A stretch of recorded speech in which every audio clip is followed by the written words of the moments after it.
point, so I'd like to announce that a quorum is present. The meeting has been duly called and notice of meeting has been posted for the time and manner required by law. I do not believe we have public comments today. Roxanne? For those of you who are hoping to hear public comments, I'm sorry I'll have to disappoint you. Maybe you can come back in a couple weeks. All right, moving on to the next order of business. Why don't we have a pandemic response committee update and discussion, and I'll let some combination of Dr. Trigg, trustees Ellis and Benson update the rest of us. Given that not a lot of time has passed since Saturday when we last met. Right, that's the key point. There's a very short report. Number one, the Pandemic Response Committee will be meeting at 3 o'clock Wednesday. Do I have that correct? 3 o'clock Wednesday, which is tomorrow. Second, I believe that Dr. Trigg is going to add Athletic Director Johnny Ringo to that committee. And number three, Bryce and I submitted names of doctors that we've recommended to be added to that committee. And at this point, that's our report. Any questions from any of the other trustees? Anything that's come up since we discussed everything on Saturday? How many doctors? Have y'all concluded how many doctors you're adding, or just submitted names generally? The four that Bryce has recommended are for the four of them to join. Okay. And are there certain specialties or skill sets that are in criteria there? I'll tell you who we came up with and what their specialties are. Pediatrics is one of them. An infectious disease doctor is the next. One with a master's in public health is next, and a psychiatrist. I do have a couple other questions, and really it's in regards to mitigation strategies. And I continue to believe that it's like layers of Swiss cheese. You layer them on, and then there's smaller holes. And so to that effect, we've already had the mask discussion. We're standing where we're at.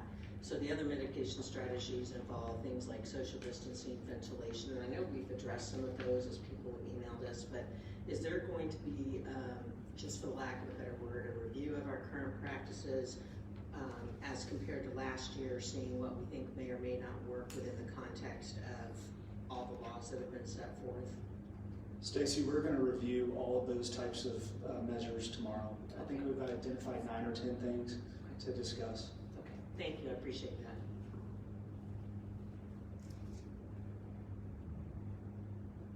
Any other questions for the PRC subcommittee? I'll just say in the review of other measures, I think I watched it last year as a president. I was in the schools on a daily basis and saw how the other measures were implemented and what seemed to be doable versus sounded nice in theory, but the reality of it wasn't what we wanted it to be. And so I would just really ask that we do things that really can be done well, and they're not just to make us feel better. They really can be implemented throughout the day with little people.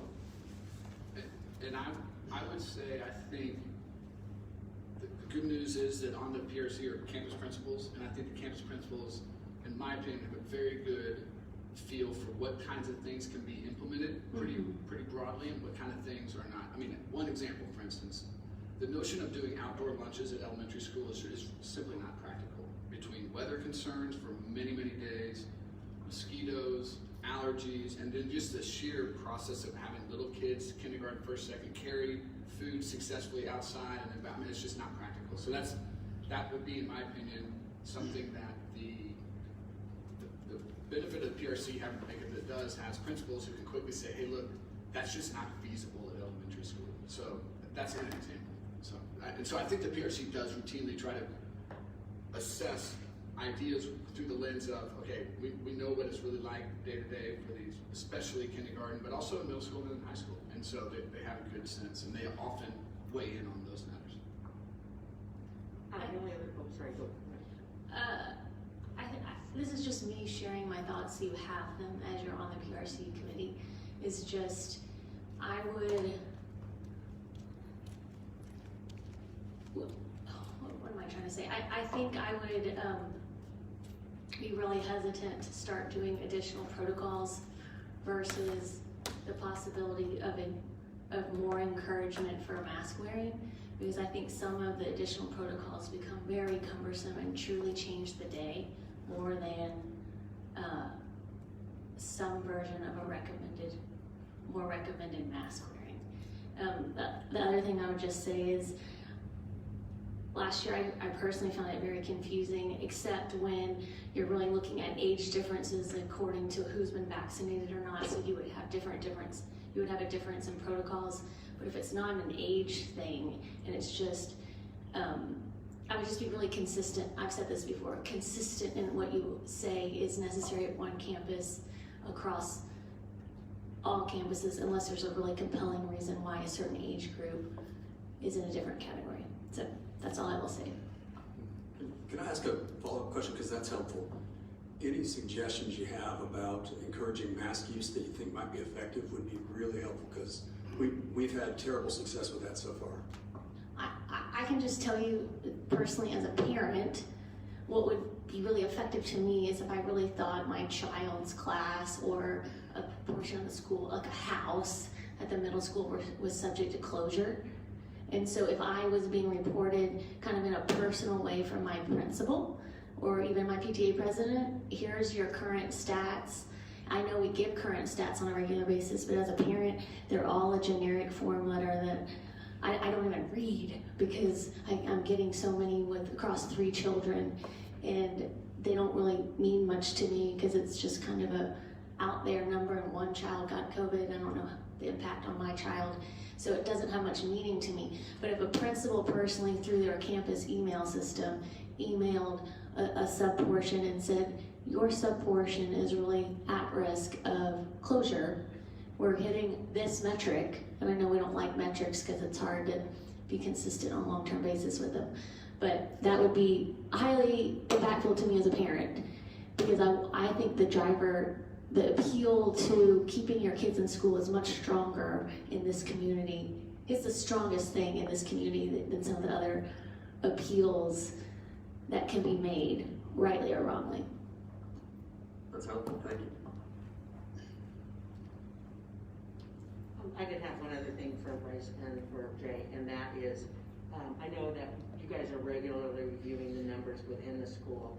I just, there are maybe some other metrics that I'll send to you guys that might be more meaningful in terms of how we look at things, and just using biostatistician, just cases per 1,000, I think is a more meaningful way of looking at things, or at least an additional way. And so I'll send you guys some ideas about that too, that I think can be more meaningful, especially as we look, if we're doing any benchmarking against other districts or that type of thing. But I think having a robust, small but robust data set is important. I also think that just my own, just researching other public schools in Dallas County, their dashboards always show a metric of a number per campus, or the campus enrollment and the total enrollment for the district shown, so that people can measure, because 2 students doesn't mean much unless it's out of 10 or out of 1,000. So I think showing those percentages is very helpful also in terms of having a true data point that people can measure off of. Yeah, and my question was around communication, was after we meet tomorrow, or you all meet tomorrow, we talked about this the other day, in terms of having updates back to the other trustees so that we can have a line of sight to issues that were discussed and potential any actions, because we're all getting questions individually as well. So as soon as viably possible after that meeting, I'd like to have some update, and then a feel for what the communication strategy is to the community after the meeting as well. Timing, an idea of what we think the committee will do, and how quickly we can do that given the obviously heightened interest in the community of what's going on there and what decisions are made. So, just a push. Doug, I think that's important. We'll work to do that. I think that the communication strategy will be that someone from that committee will share with administration and with Dr. Trigg some sort of update that maybe he or someone on his staff can distribute to the trustees.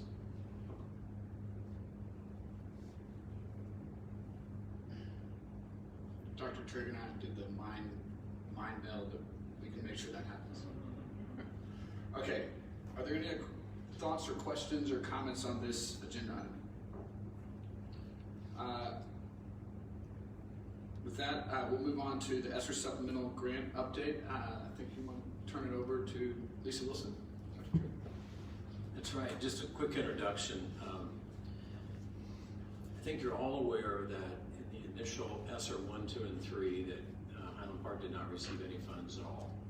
And that was based upon our demographics and the fact that the money was distributed on the basis of Title I occurrence, and we're not a Title I district and we don't have Title I schools. So thankfully, in the legislative process, it was recognized that there were a small number of districts that really did have need for additional dollars in terms of learning loss, pandemic supplies and whatever. And so the legislature did pass what was called ESSER Supplemental, and there is an amount of money that's generated by formula that these districts that have been left out can apply for. And I think we've been pretty upfront about that and whatever, and so the original due date was August 31st. Now you're gonna hear from Lisa that that's been extended, but our goal has been to submit our grant application by August 31st. And I just felt like since that was right upon us, it would be good if you all, rather than just knew the general parameters about how much money it's gonna be as we've shared, if you saw the broad categories that we are working through to submit that grant. So Lisa, hopefully I didn't steal any of your thunder. If I did, I apologize. That's okay. I also, Mike and I have been working on this together, so Mike jump in at any time I don't clarify something.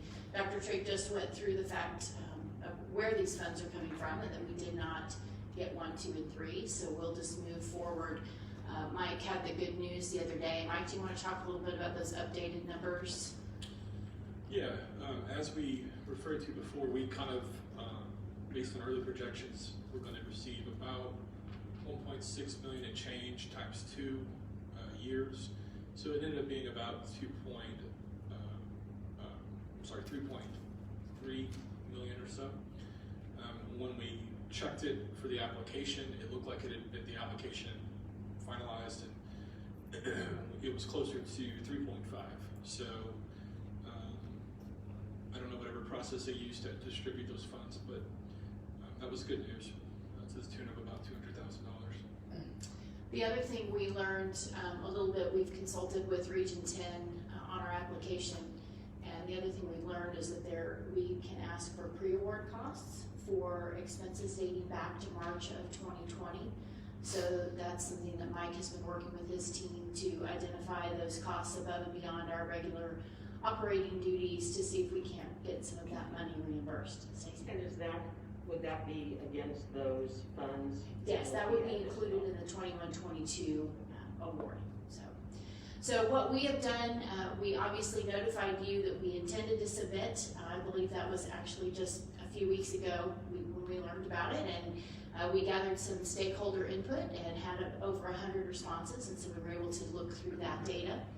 We also have looked at, obviously, student test scores and students who may fall under the House Bill 4545 guidance who need the extra tutoring. As I mentioned, we've consulted with Region 10 to ask our HPISD specific questions, because often there are very specific Highland Park questions we need to work through. We've identified some priorities, and then of course we plan to submit it. We are not going to wait until September. We're going to get it submitted as soon as we are able to submit.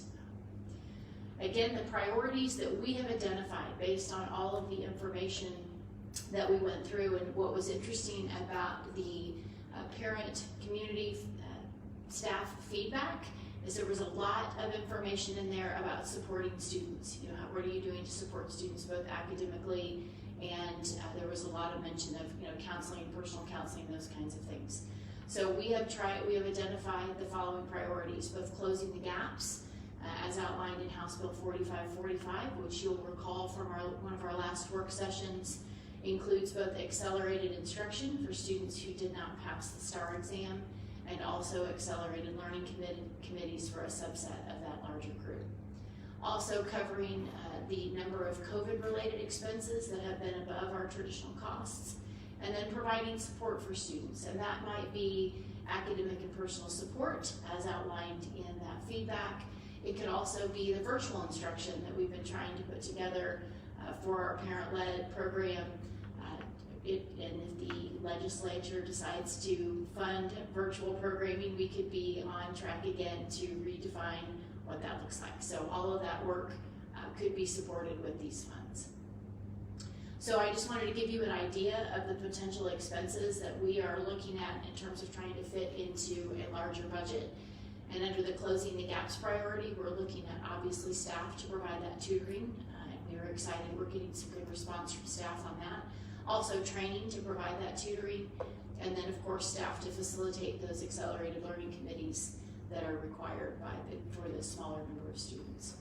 On COVID-related expenses, we're looking at cleaning supplies and all of the PPE that Mike and his team had to purchase over the last year or so.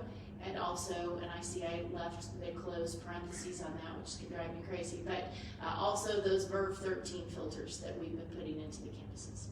And then finally, in the student support area, looking at really the at-home and or virtual option planning. So currently we are in a parent-led process.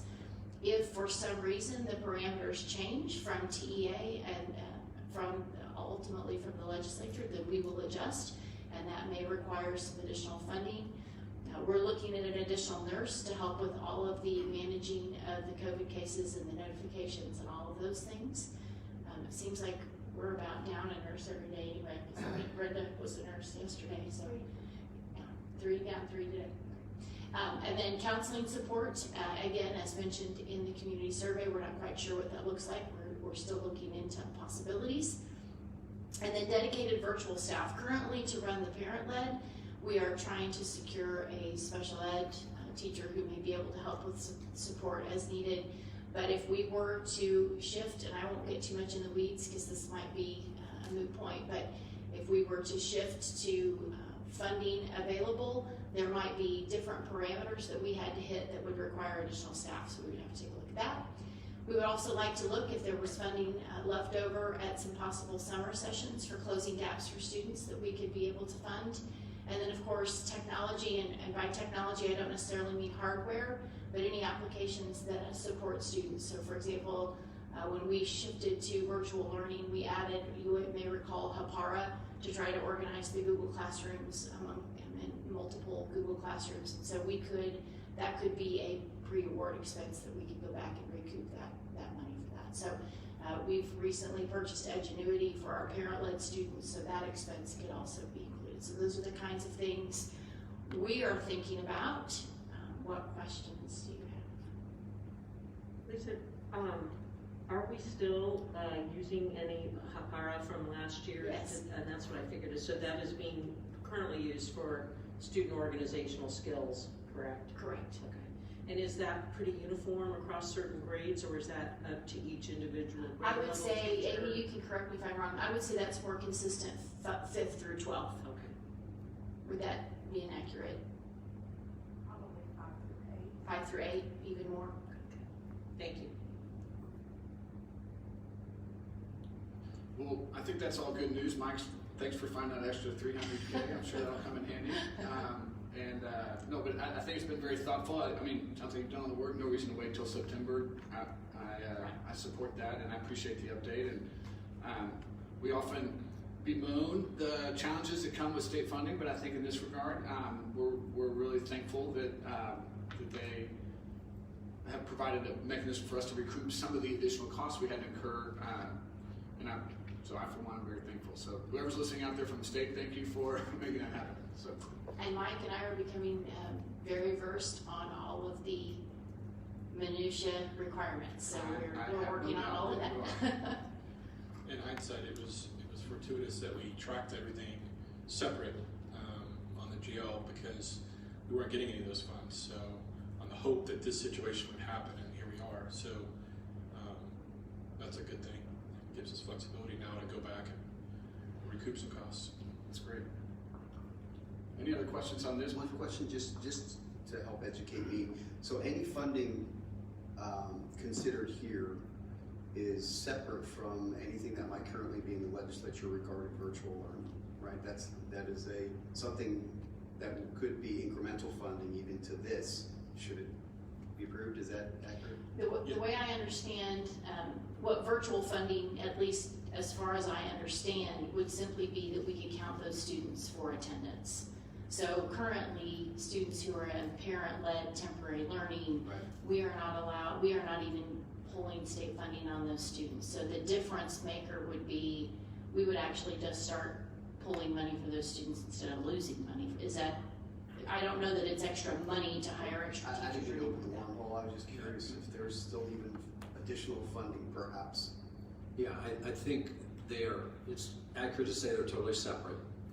I think Lisa's right. We can't look at Senate Bill 15 if it passes as being really additional funds for us, but helps us to recoup funds that we're currently losing that we anticipated that we would have. And one question along that line is that although we're not receiving funding, do they still count, quote, in our enrollment from the state's perspective for those students that are parent-led? No, they do not. That's, Okay, you know, thank you. I didn't think so, but they I do just not wanted count to- towards our ADA, and so our funding's reduced. If Senate Bill 15 passes, then we believe that we would be able to recoup those dollars. All right. Just any for other questions? clarification though, we are keeping them in our system. We're not kicking them out of the Skyward system, so.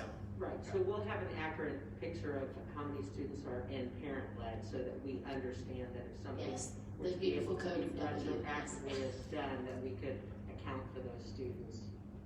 Thank you. Any other questions? All right, why don't we move on to item number 6 on the agenda is discuss 2 local policy changes. I'll just preview. These are items which have sort of come to our attention where we have something in the policy that doesn't line up exactly with what we put in the board operating guidelines. So with that, I'll turn it over to Dr. Trigg to explain. Sure, let me talk about policy BE first. Several years ago, when we redid the board operating guidelines, we made a change that involved putting an item on an agenda for a trustee meeting that would require 2 trustees to agree and to request that be done. That goes to the superintendent and to the board president, and that's put on the agenda. We've discovered recently that while we've been operating that way, which by the way, it's fairly rare for this to happen, that we didn't revise the policy at the same time. We put new operating guidelines into place and we failed to change the policy. So this really is more of a housekeeping change. It's just to update the policy to current practice. So would take any questions about this or whatever. We wanted you to have a chance to think through it and talk through it before we put it on the consent agenda. Right. So just to be clear, we're not voting on that today. We're introducing that as something that we'll need to get any feedback from the board, and if people are generally in favor, then it will be on the consent agenda the next time we have a call meeting in mid-September. But if anyone is opposed to that or has other thoughts, then please say that now. Just one, was this voted on previously? Is that how it came into practice? This policy, as written today, prior to any revisions, was a part of a previous approved set of policy changes that often come through in consent agenda. So yes, they were voted on. We, a couple years ago, made changes to the board operating guidelines, which is a little bit more informal. And we at the time thought it was prudent to, instead of having any one trustee have the ability to add something to the agenda, we thought we'd better at least 2. That way, if there's one trustee that's way out on his or her own, we don't bog down the meetings with a bunch of issues that don't have even the support of 2 trustees. We just, when we made that change to the board operating guidelines, we failed to go back and change the policy.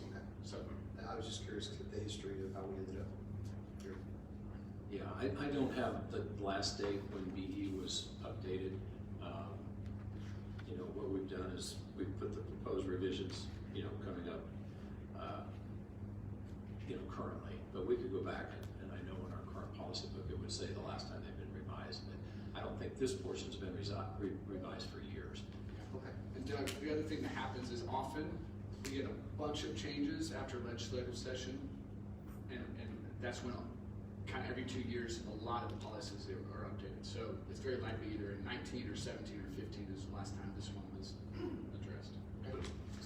Tom, just for discussion, and Doug, sort of in response to your question, since you weren't involved in those discussions, I think generally with this board, civility is the tone. And so I'm not concerned that someday I'm going to have an issue that I want to bring before the board and nobody's going to join me and saying, hey, we should at least talk about it. They may not agree with me, but I'm comfortable with the policy because I think it makes sense that you need to know that there are at least two who want to talk. I mean, a discussion is among at least two people, not one. And so I'm okay with it, personally. Yeah, and I don't question the policy, just getting the history of how we ended up there. I'm going to move on to BED. This one has two potential changes and may require some discussion this morning.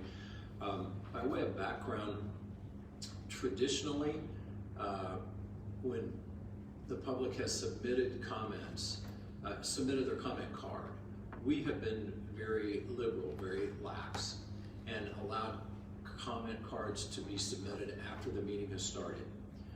And we became aware recently that our policy actually says we shouldn't do that. Our policy is pretty rigid. It says once the meeting starts, you don't accept more public comments.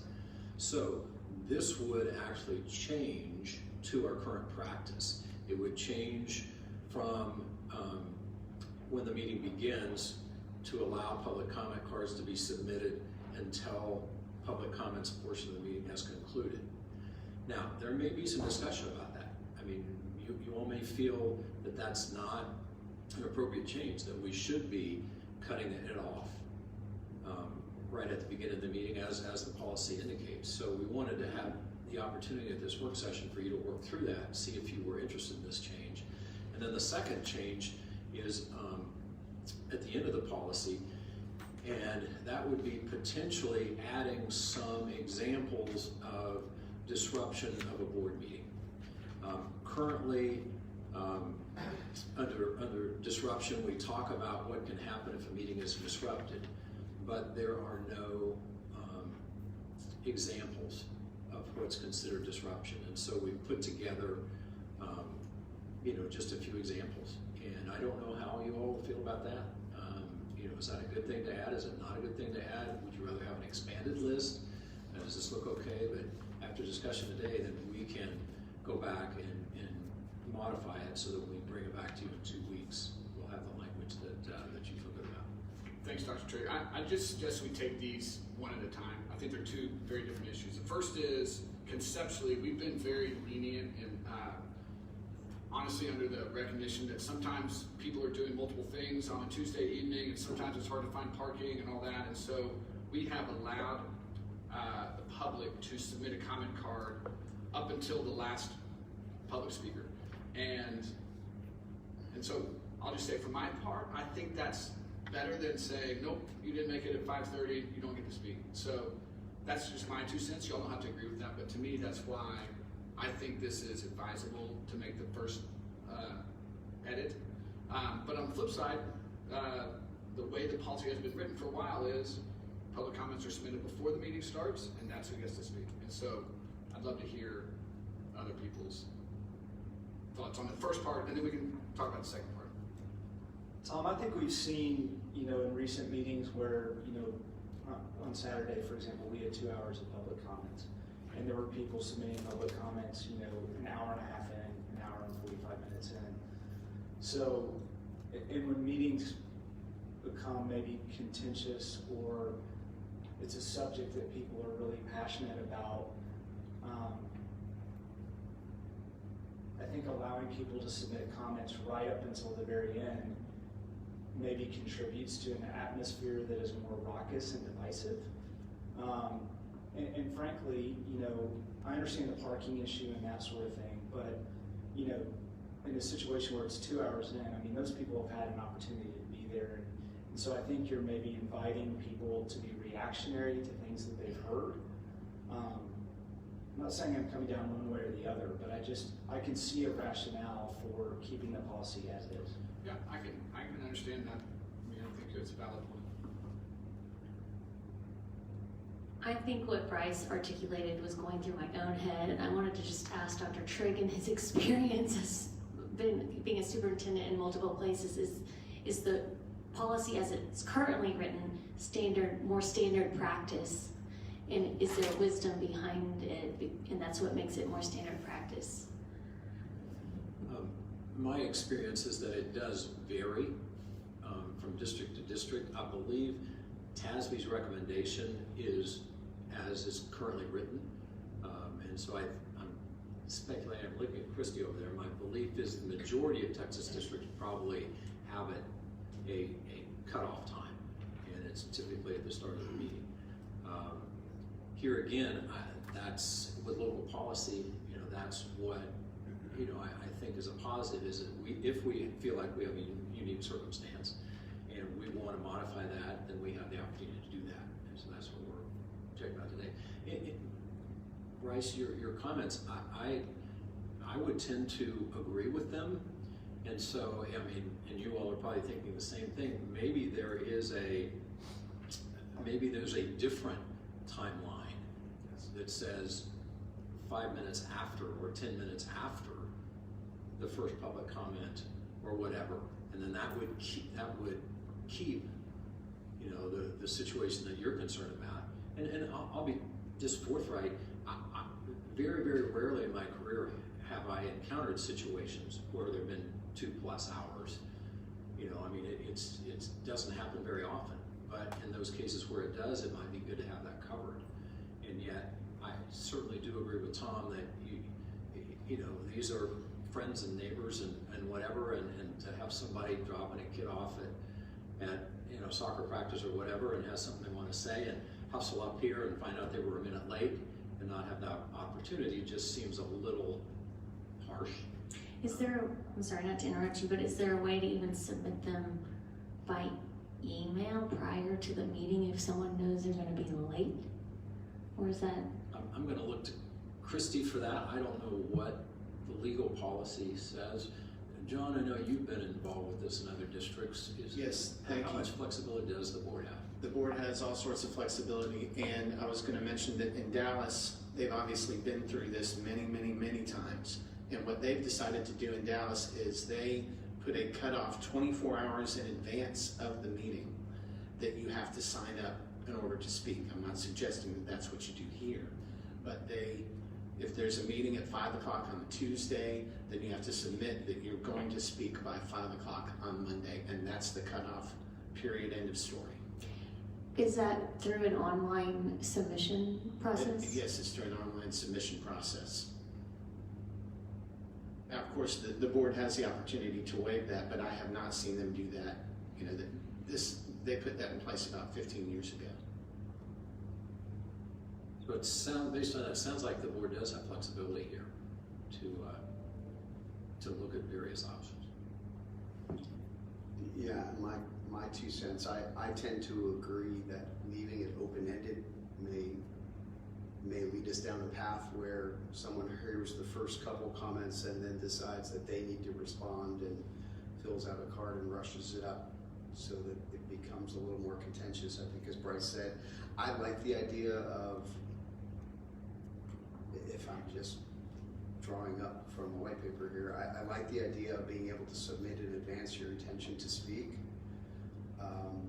As for the day of the meeting, I don't think it should be a rigid cutoff right at 5:30 for the reasons that you shared, but I do think there should be a time cutoff, whether it's 15 minutes after the meeting begins or 20 minutes or whatever we come up with. But I want to err on the side of giving everyone a chance to speak. But I do think that there should be some constraints around getting it to where it becomes a bit contentious and a bit tit for tat type perspective. So I like the idea of online if it were something that we could do relatively straightforward. And if you're submitting online. I'm confused. I thought I heard you say you like the idea of sign up ahead, but you also like the idea of making sure. I don't think sign up ahead is the only exclusive way to do it. I do like the idea of being able to come in and submit a comment card at the time of the meeting. I think what you're saying, Doug, because I need clarification too, is basically have the ability to sign up beforehand, but if you didn't do so, then up to X You minutes. could do so at the time of the meeting up until a couple minutes late. So again, I don't want anything to look at it as I'm trying to constrain. I really want to give more people the chance to sign up if they choose to do it. But I do think it should, that we shouldn't allow it to be open-ended where someone can run a card up in the middle of public comments. So I'll just offer one observation is I think things have been extremely contentious, obviously, recently. But if I think back to, I don't know exactly how Leslie Nelson and Joe Taylor did it, but I know Jim would say, okay, we're at the end, does anybody else want to share anything? I mean, there was definitely an attitude of, we're here to listen to you, respond to items we place on the agenda before we go into deliberation. And so I'm not really disagreeing with anything that anybody said, but I just want to present a little bit different perspective of, in a prior time when tempers weren't quite so hot, there was definitely an attempt to go above and beyond in terms of soliciting any last minute comments. So again, that doesn't mean, I would just say, I think that was the environment we were in when we wrote the board guidelines, the way we wrote the board guidelines, and then we failed to go back and change the board policy. And so, again, that doesn't mean that therefore we should adopt what's written here, but I do want to just provide that perspective. And anybody else that remembers it differently? No, I was at all the meetings with Leslie Nelson and Joe Taylor and Dr. Trigg. From your memory, I mean, there wasn't as much. I'm thinking back to like prior to Dr. Trigg getting here, and in the past when there were different board presidents that just had different philosophies. I mean, that's just the end. And Joe Taylor was much more, this is what it says, we're going to take them up to this point, and there was a cutoff. Leslie had a tendency to be more like that too. And so, but once again, there weren't quite as many, basically where there might be multitudes of people in there. So I'm listening to what everybody's saying, and one of the questions that I have operationally, because to Mary Jane's point earlier on something else, we have to think about the downstream effects on staff. And so I come back and say, if we took it online and then also, is it going to be the order in which you signed up? I mean, that as we well know, plays a point in it too. Is that going to be, how much of a hassle would that be to sort of take a model that Doug has suggested where it's beforehand and up to X minutes afterwards? Honestly, I don't know as if that would be too difficult to do. The way it's done in Dallas is first person who signs up to speak, they're the first one who speaks, and then it goes down the list.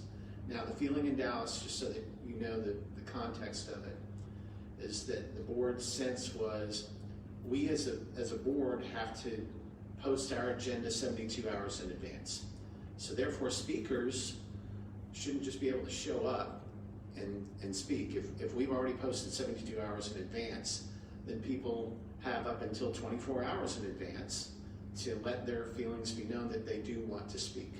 And that was well communicated in advance to all of those groups to say, these are the ground rules, this is the way it works. Again, I'm not suggesting that you do that, but that is the possibility that's there. There's a thought going through my head right now that, unfortunately, this may not be the perfect time to make a change like that because for instance, a lot changes in 24 hours in the month of August 2021, or has.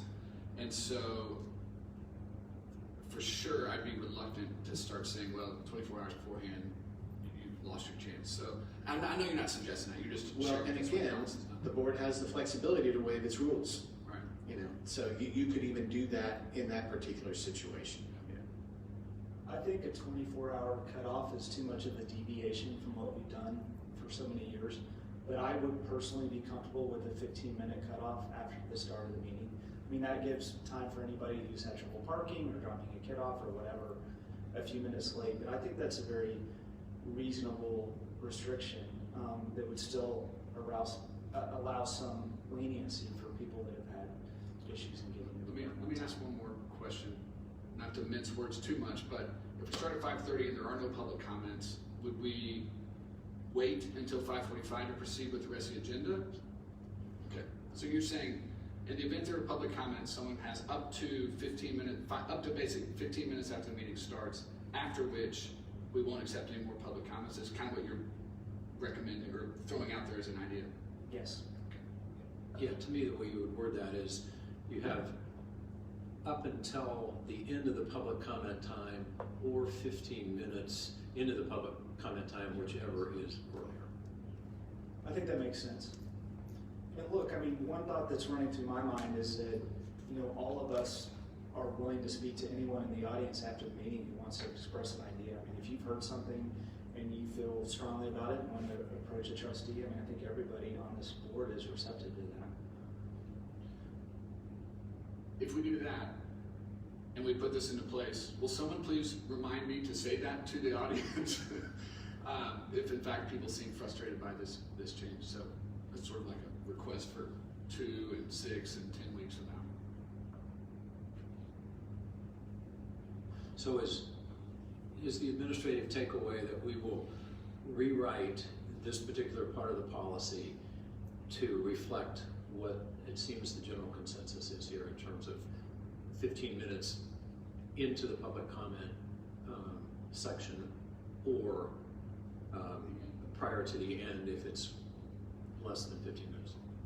Just to clarify, is it 15 minutes into the public comments or 15 minutes into the meeting? I'm not suggesting a preference, just for clarity. No, that's a good question, and I guess I would say into the meeting probably, although I mean, this will be very close time-wise. Is that what you had in mind? I mean, that was my thought process. I would agree. I think after the call to order. So that means that our meeting could have already started and we'd have to stop for public comments to begin? No. Not under what Dr. Triggs No, suggested. Okay, I'm missing earlier, I that. think he's referring, meeting often starts with invocation, pledge, public comments. Yes. And so I think what you're saying is we start at 5:30, we have invocation, pledge, public comments. Let's just say that takes 4 minutes.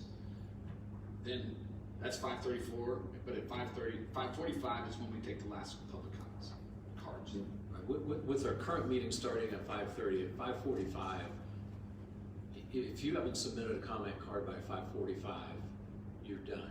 I mean, you cannot after that point in time. If public comments are completed by 5:40, or there aren't any like today, then you don't get the grace of that extra 5 minutes.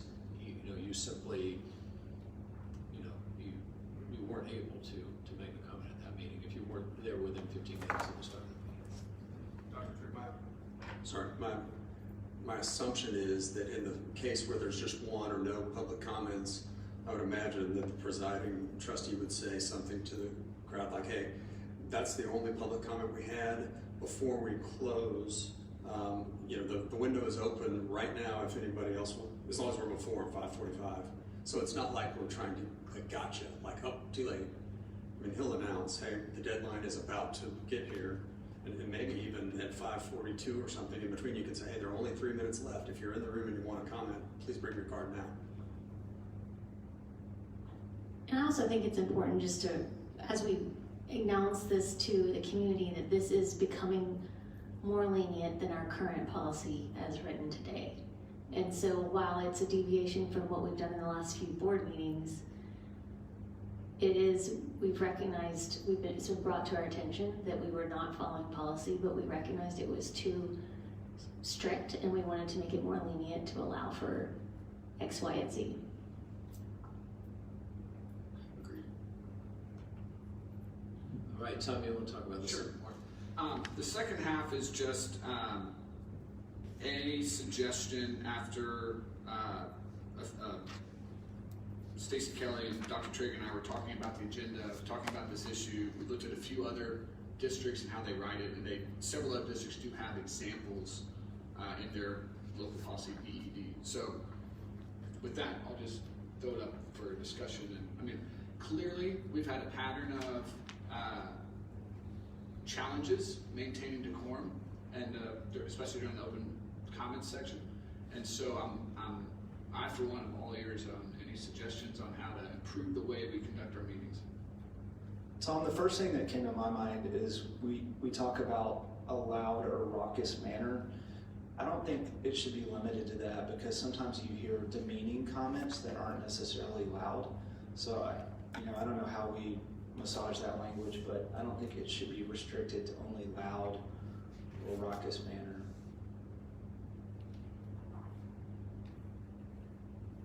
And I understand that invites challenges as to who determines what's demeaning or not, but I do think you hear comments from time to time in the audience that are inappropriate to the speaker.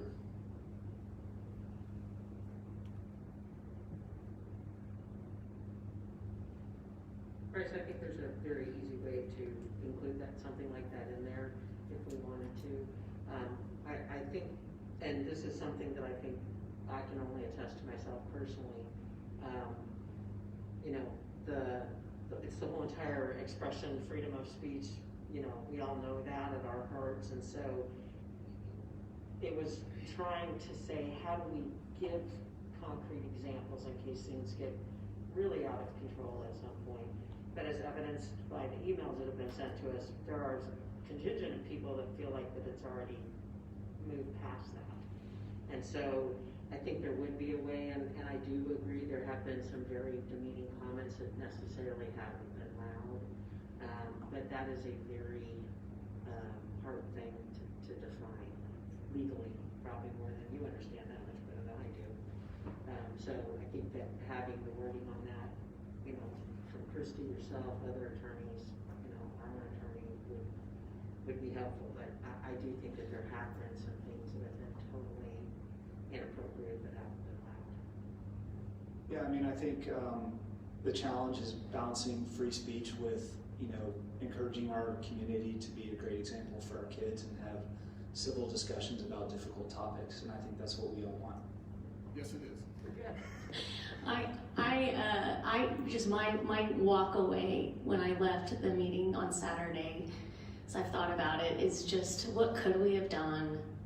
Is there anything we can do going forward to, if we find ourselves in that kind of situation again where it's so heated, is just two things come to my mind. And one I verbalized in our meeting was just our board discussion time really needs to be towards each other and not towards the community. I think that's very aggravating when we're talking out and they can't respond back. And so in a context, sometimes we can do that and it's appropriate, but I think in a context where it becomes more heated, we need to be really careful as board members that we're talking to each other, because that's what our board time is. And then the other thing that I thought of in just terms of when it's so angry, if our response can be silence, like I'm willing to sit there until midnight, until everyone is totally silent. And sometimes I wonder if silence is more impactful than engaging in the talking back and forth with the community. So that's just my thought of a next attempt, like something to try on the next go around, is if we as a board would just look internally at each other and be entirely silent until the entire room is silent, almost awkwardly. And then we can begin the meeting again. I don't know. That's just my thought.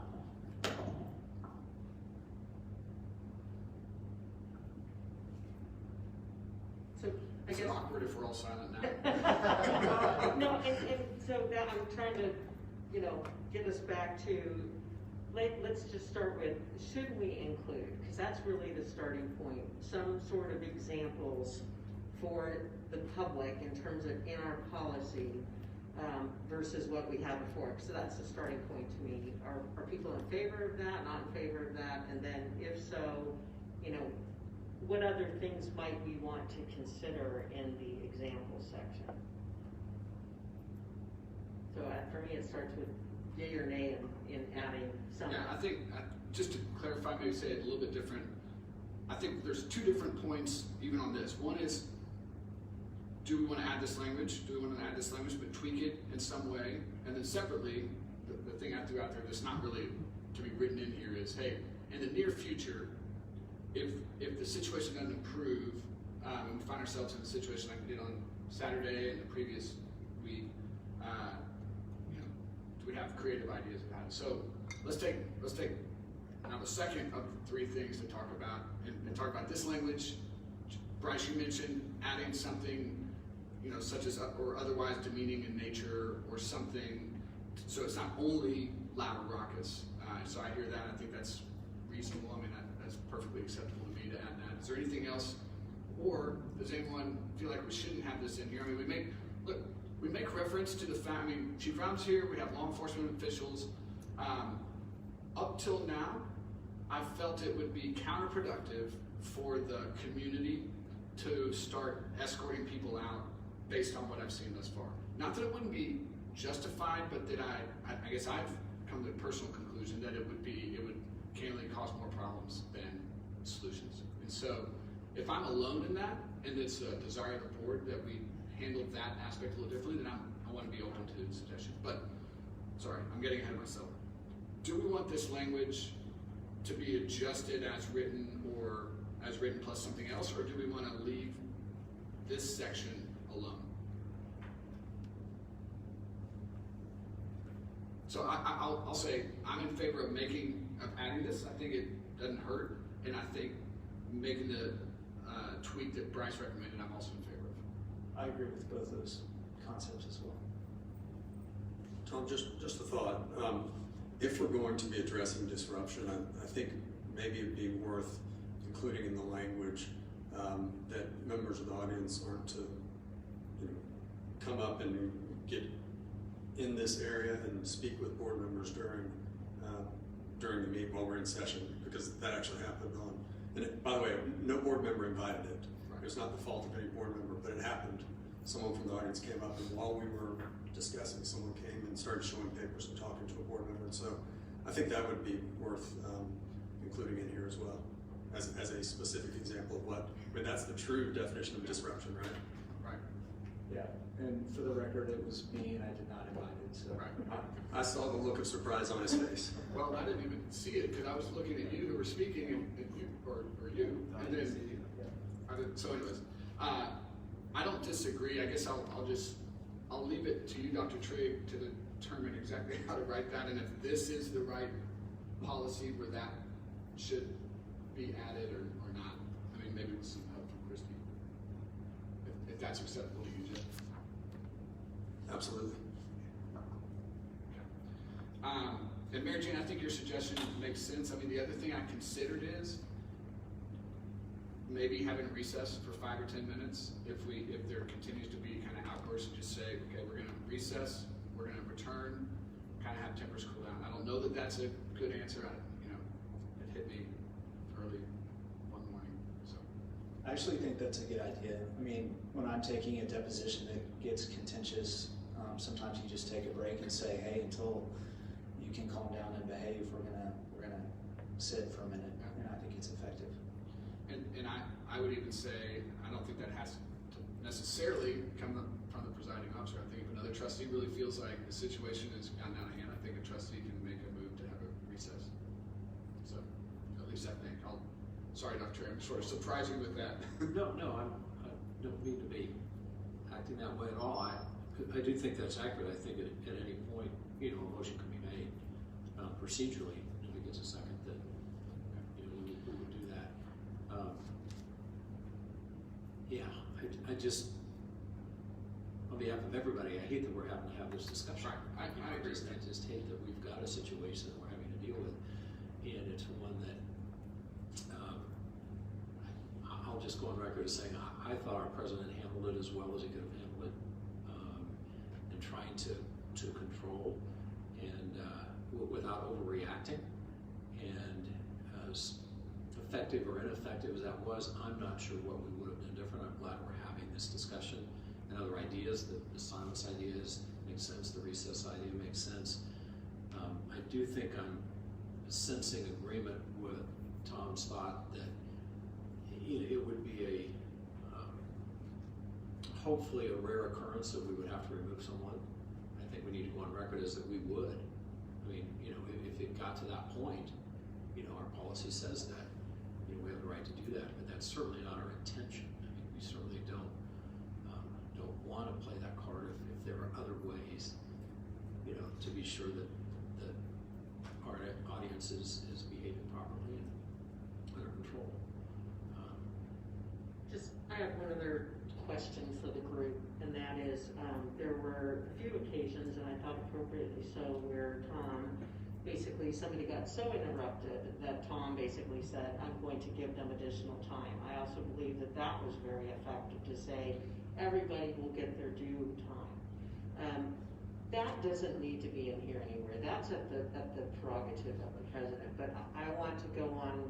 Tom, I thought that was a very effective way of making sure that everybody knew that everybody would have their own time. And I did note that when you did take that approach, it did calm people down almost immediately because time is precious to everyone. And so I would say that that's another creative mechanism that you use that I believe was effective.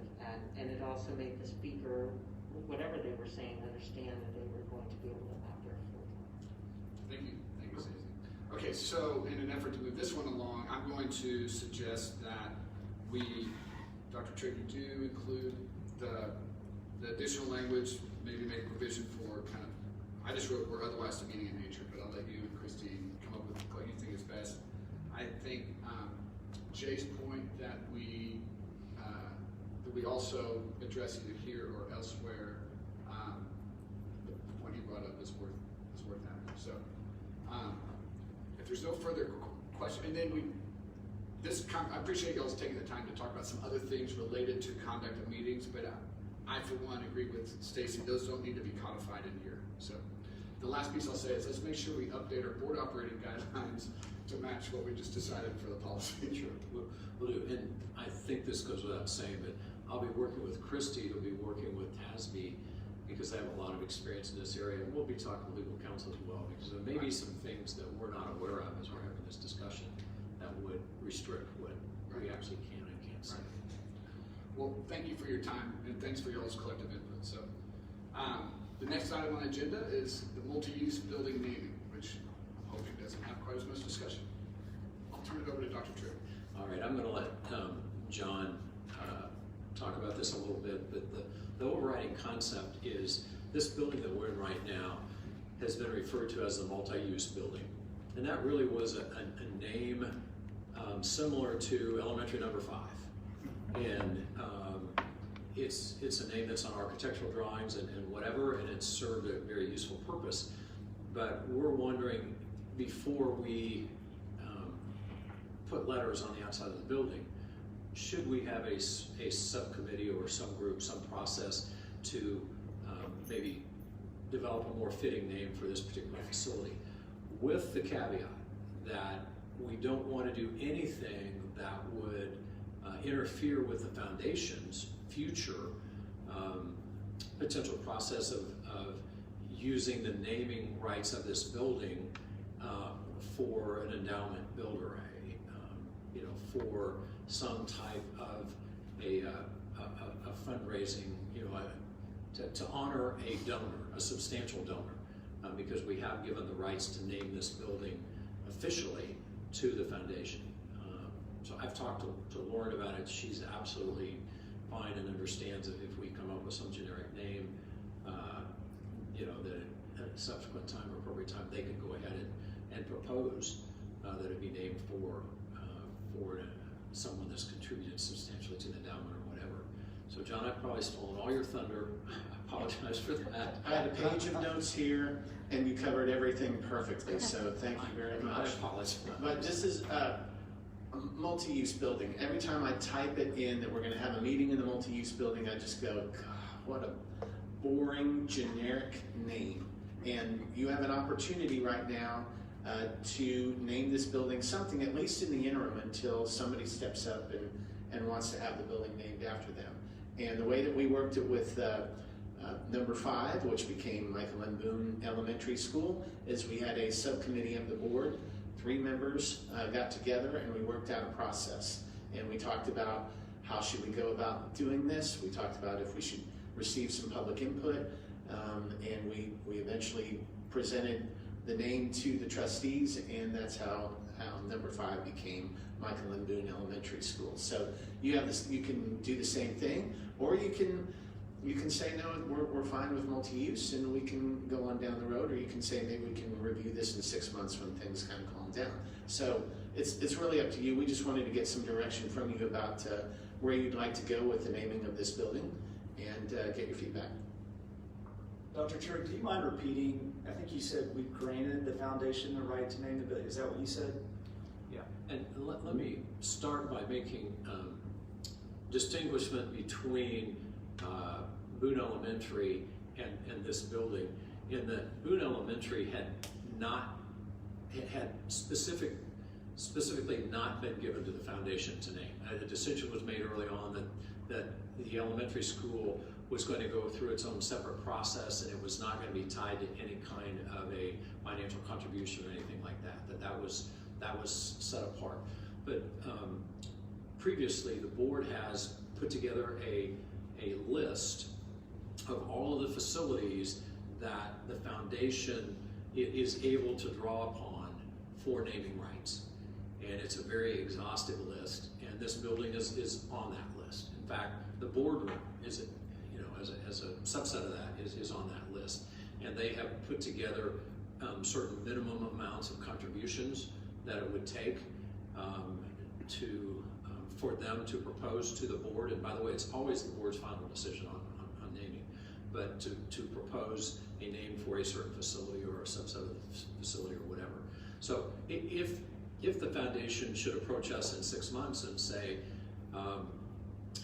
we have had a donor that's donated X amount of dollars, and that fits the parameters for this particular building, we would like to propose that you name this building for that donor as recognition for their donation, then we would go through that process, and you all decide if that was, to be successful or not.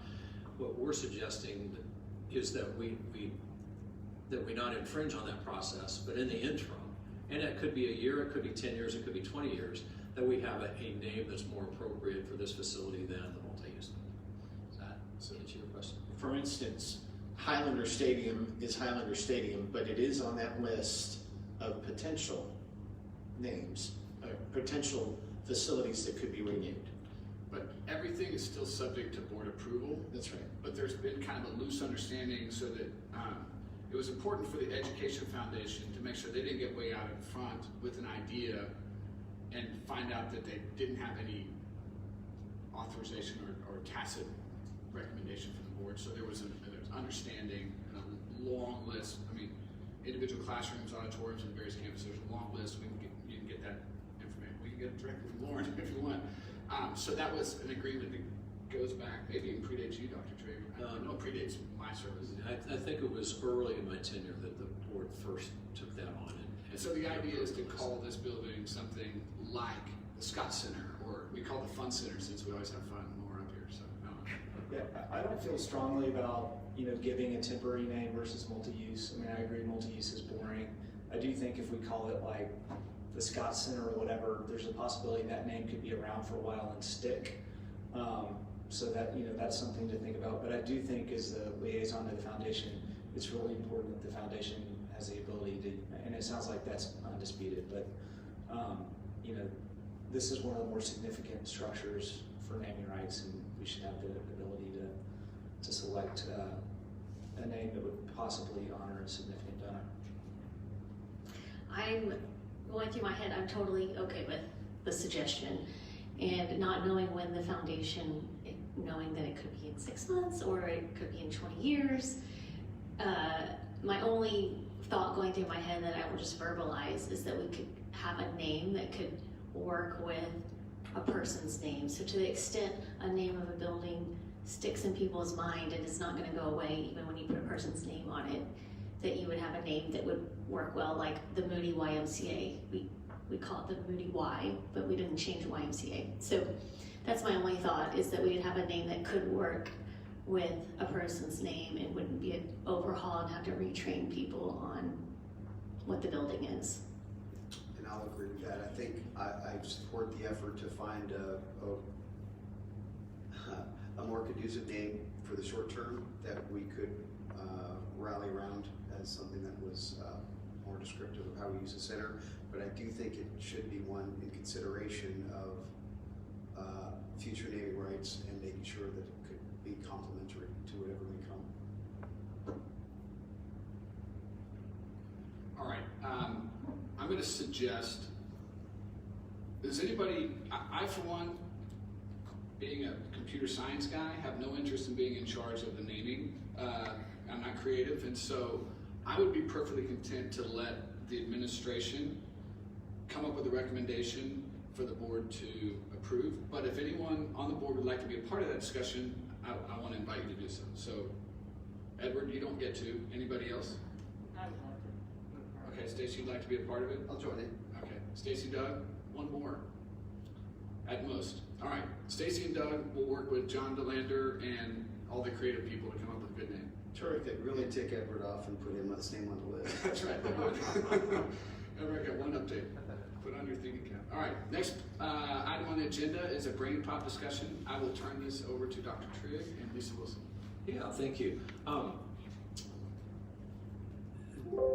The Education Services Liaison had been talking with our Education Services Department about technology broadly and specifically one of the technology applications that we have. And it was suggested that it might be good to have that particular application as a topic for workshop. And so what we, and you know, as I'm sure you're aware, we've received several emails about this particular application. So we've gone ahead and put together some information, actually a short presentation we thought we would give, and then that would lead the way to discussion about this particular application. If that meets everyone's approval,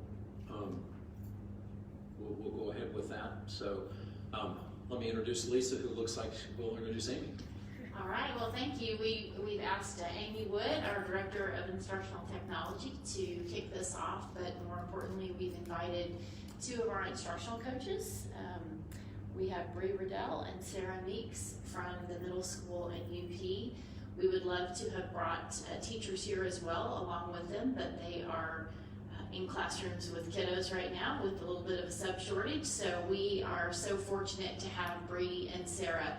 They both were teachers in Highland Park, not just just a few years ago, and they also have the opportunity to see all kinds of classrooms in their role as instructional coach. So they'll talk to you both as a teacher and as an instructional coach here in just a little bit. So I'll turn it over to Amy.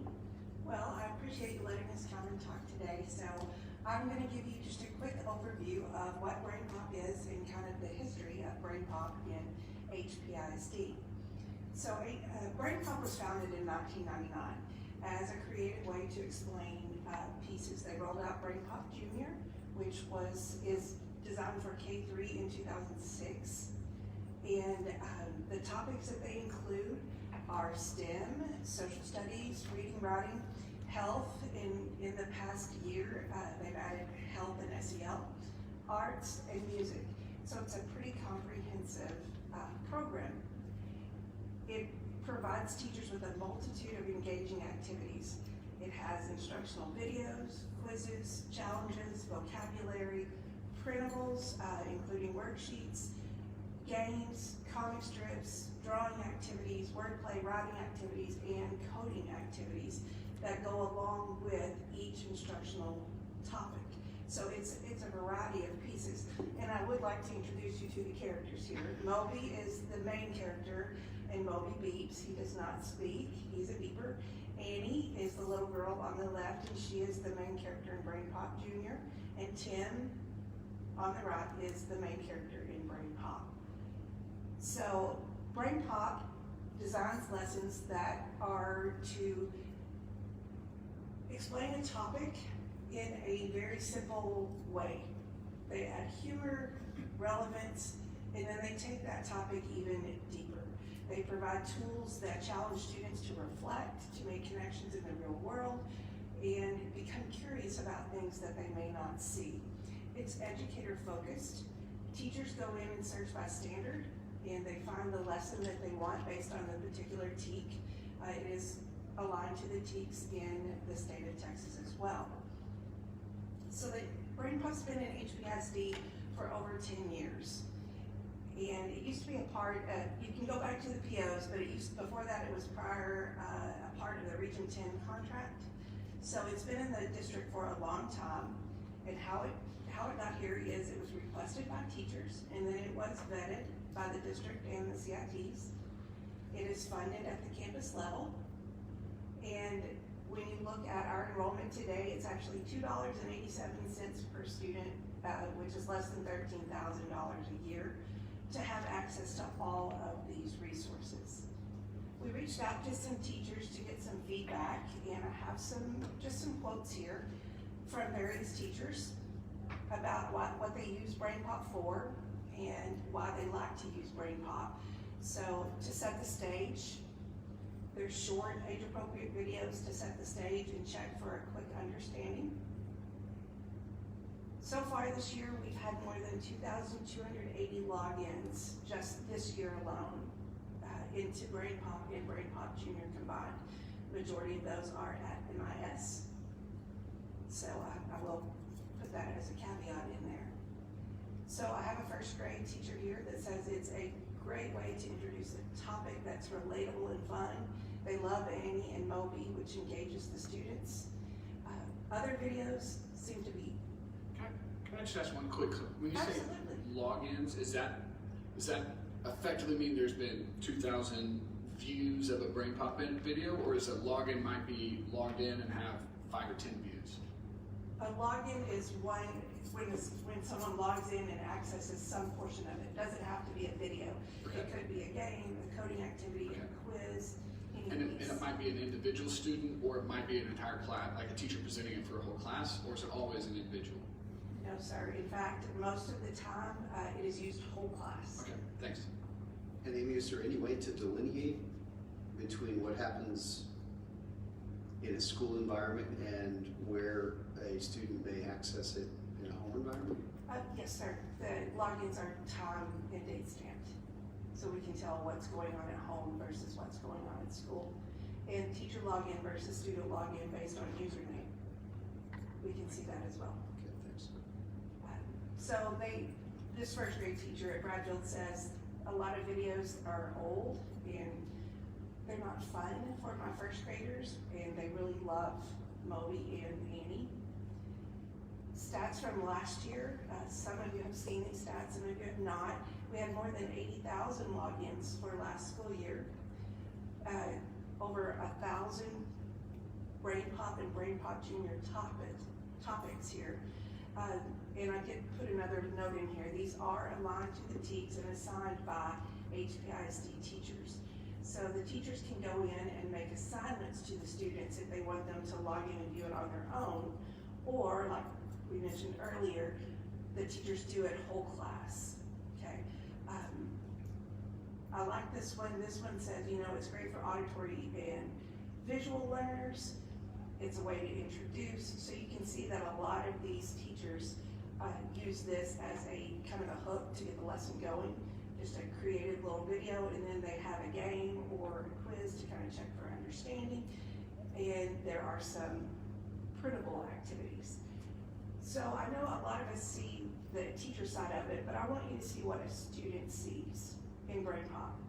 And I just have a screenshot here. There's 2 faces for the students. So this is Gradepop, which is available for our students in grades 4 through 8. So the general landing page is the page that you see on the left. It has this is a real student from MIS that I logged in. And they have subjects across the top: science, social studies, English, math, arts. They have a Gradepop video of the day. Fridays was density, today's is back to school. And then it has some different characters. And there's a note, I want to make a note here in the middle, Gradepop ELL, we do have a UP for our English language learners, our students that are English is their second language. And then they have the CAST at the bottom.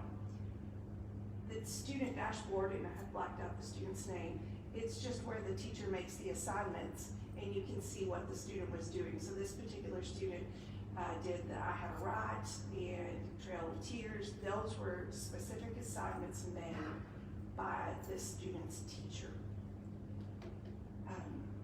So a 5th grade teacher right here says, you know, it's a great way to access from home or school to review before a quiz or a test. It has these challenging activities like vocabulary building, analyzing, reading passages and concept building, which can be built into whole lessons or shorter segments. Gradepop Junior is a much more kid-friendly view. As you can see, this is Gradepop Junior, which is available for our students in grades K through 3. And they have just a very, very simplified dashboard. So just a video here about kindergarten, what is kindergarten like? And then they have just their 6 subjects right there on the side. And they also have a dashboard, and this particular student had the plant life cycle. So very similar yet simplified for Gradepop Junior. The topics are not the same in Gradepop as they are in Gradepop Junior. They are age appropriate. We did revet Gradepop this summer, and we have made Gradepop Junior accessible for students in grades K-3. Gradepop is only available for students in grades 4-8. However, teachers have access to both to use in that whole group instruction in case they have an advanced topic that they wanted to show for their students. So this particular 3rd grade teacher likes the explicit concepts. She likes to use these for grammar, math operations like rounding and multiplication, biographies, maps, and uses it as a reteach piece. Sometimes using this to reintroduce a concept or reinforce learning. You can see that whether it's 3rd grade or 6th grade, you see these same things over and over to present something in a different way, to reinforce, to reteach, to introduce. So it's kind of, you can see it's being used from 1st to 6th grade right here the same way. So our most frequently used topics from last year, the camouflage in nature was number 1. It's a really cute little video where they watch a little insect crawl and it changes colors as it walks through different pieces. Do I have a right? And I'm going to save that for these ladies back here. So mostly science and social studies, as you can see here, were our most commonly used. So just another quote from teachers here. They love the quizzes at the end. And at this point, I'm going to turn it over to our teachers here, and I'm going to go drive that machine. Yes, ma'am. Go back 2 slides just for a second. I just want to Sure. make sure that. Absolutely. Thank you. And I'll go drive. Get ready. Thank you. No, you're fine.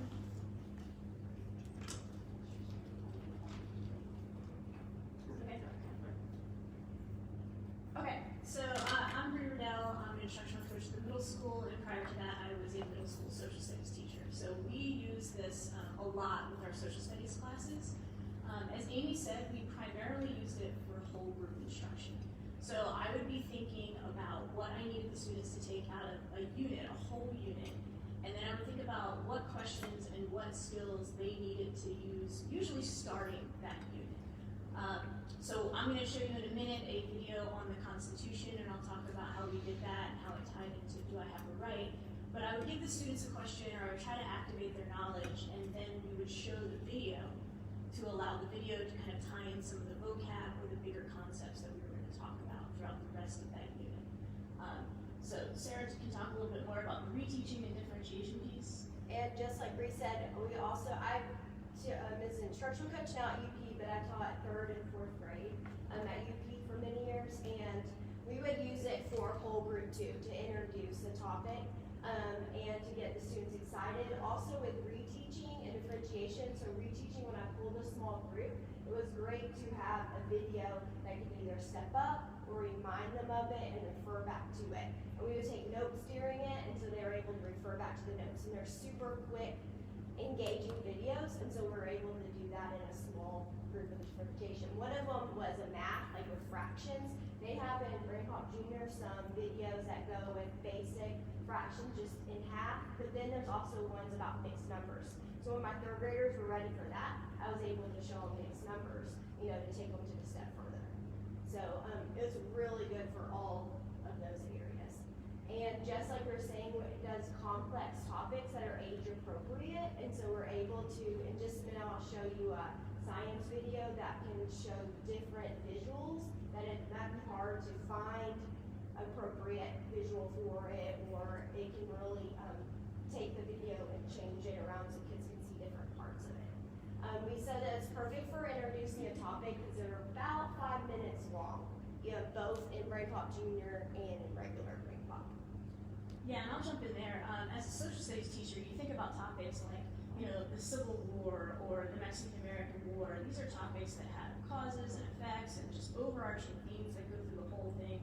And to get a video that can summarize all those big ideas in 5 minutes is really powerful for the kids because it gives them that knowledge of the big picture that they can attach all of their learning to. But it not only does that, and you'll see in a minute in the example, it also points out the key details that they might need to know. So it could be vocab or just what I call level 2 foundational knowledge that the students need to know. They're going to highlight those things in a 5-minute video, and so that's really powerful for a student to see in the beginning and then as reinforcement as you go.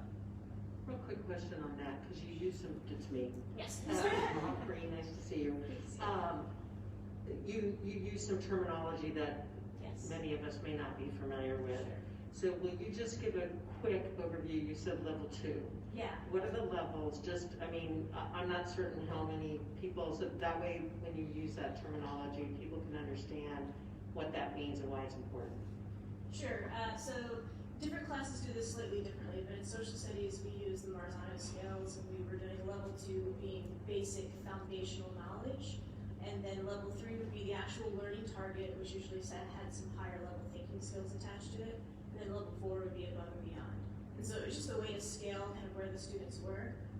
And so Gradepop not only does the level 2, kind of showing introductory basic knowledge, but it also kind of plants the seeds for those bigger level ideas that we're going to get into later.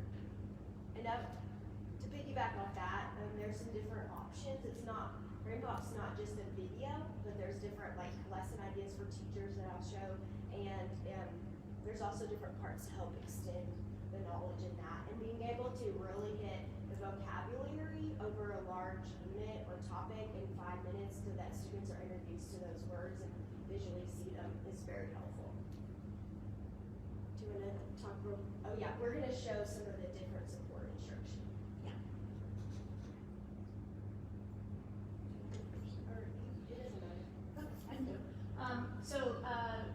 She's going to click on the Constitution video here. And you saw the picture up there. That was the graphic organizer. I told you I might start with a question or a visual for the students to kind of attach information to. So that organizer would be something, and you can actually click on that with the graphic organizer right there, Amy, on the far right. They can kind of see it in the bigger picture too. So this is something that I would hand out to the students at the beginning of a lesson or before I showed this video. And what I found was that, so I'm teaching Texas history, if you kind of put yourself in the picture here, and it assumed in the text that the students kind of knew the basic principles of American government. What I found is they may or may not know that for various reasons. They could have been taught it and they forgot it. There's a lot of reasons why they might not have just a working knowledge of a word like republicanism or popular sovereignty. So I would use this video as an introduction to my Texas government unit, because one of the teaks and the goals of that unit is to compare and contrast the Texas government to the U.S. government. So I had to set the foundation for, well, what are the principles of the U.S. government? So I would show this video. I would give them this graphic organizer first. I would allow them to talk with their groups or their table mates and figure out, what do they even remember about these words? Is there anything that they can kind of pull out? So they would sit and brainstorm, and I'd be walking around and I could hear, what's the working knowledge of this class? I would get kind of a general idea of where they were. And then I would stop, I would show the video, and I would allow them to fill this out as they went. And I would tell them, you're always gonna have time at the end to talk with your fellow table mates, the other students, about what you heard and continue to fill this out. So if we go to the video, and maybe if we could fast forward it to about 2 minutes, I think that's a good spot. You're gonna miss Moby trying to dismiss Tim from school dressed up as Tim's mother. So that's the one thing you miss here. But if we could go to 2 minutes. Yeah, see, Moby dressed up as Tim's mother. The power to self-watch. Our Constitution is based on a few core principles. One is self-government, also called popular sovereignty. The preamble starts with the words, "We the people," in huge letters. The idea is that the American people are creating a government through the Constitution. The power to rule belongs to us. But it wouldn't be practical if we had to weigh in on every decision the country needs to make. So we elect leaders to represent us in Washington. They make choices on our behalf by passing laws, appointing judges, running agencies, all that stuff. This kind of government is called a republic. We, the people, lend our power to representatives. If we don't like how they use it, we elect someone else then. Okay, so that kind of gives you an idea of how it goes through the video. And one of the things that you might have noticed was in the upper left-hand corner, it was highlighting the important vocab words. So one of the things that this whole system does is it allows us to pre-teach vocab for the students who need the vocab to be supported as we're going through the lesson. The other thing that it's doing is reinforcing the principles for the students to see, so that as I start to jump into that conversation about comparing and contrast with Texas history, they're going to have more of a foundation of what these principles are.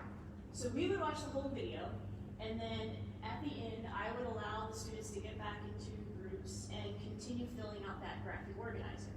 As they're doing that, I can walk around and see, did they pick up the skills that they needed to pick up in the video? Did they get the vocab? Did they get the big ideas? And from there, we might share as a class. Or if I feel like they've missed some of the concepts, we could go and take the group quiz, which is linked on there. And if you click on that, you'll see you have an option at the bottom for a review or a graded quiz. I almost always use the review, which was a whole class review. You can see right there, I might say, okay, which table wants to take this? And they might brainstorm, and then they can answer out loud as a table. So it's just reviewing those basic ideas that I wanted them to catch in the video. If I felt that they were pretty good on the foundational knowledge, I would then use extension topics. If it was one of my accelerated tag classes, I taught all the tag classes, we would go into that. Yes? I'm sorry to interrupt. Amy, would you mind, just for the board's benefit, playing the first 30 to 45 seconds of that video? Thanks.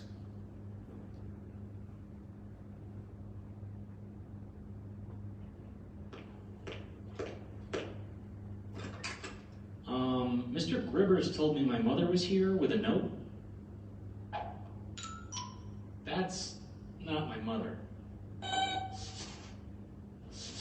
Dear Tim and Moby, what is the U.S. Constitution? Is it a law? From Jake. A constitution is a basic set of rules for government. It lays out how the government of a particular country works. So the U.S. Constitution does that for the United States. When our nation was founded, most countries were ruled by kings and queens. They had... Sure, thank you. And then you guys see a little bit of the humor too. Yeah, go ahead, thank you. I'm sorry for No, that's okay. And then middle schoolers act like they don't like that humor, but then they talk about it and they make the jokes themselves later. So it's funny how they bring that in. But I was just about to wrap up and say that I would use that video at the end, and I could use it to prompt deeper discussions. We could look at the primary sources if we wanted. We could have just bigger debates about how the government connected to our daily lives today. Amy had mentioned, do I have a right? One of the things tied to this is a game called Do I Have a Right, where the students actually get to pretend that they are lawyers. As students are, or as clients come into the office, they get to determine if those clients coming in have rights for whatever complaint. It might be something like, I was walking my dog and I was arrested. Do I have a right here? And then they have to use the knowledge from the Constitution, the Bill of Rights, and the things that they had learned to defend whether or not this person had a right. So that's one of the reasons why it's the most used. The kids actually really like that game.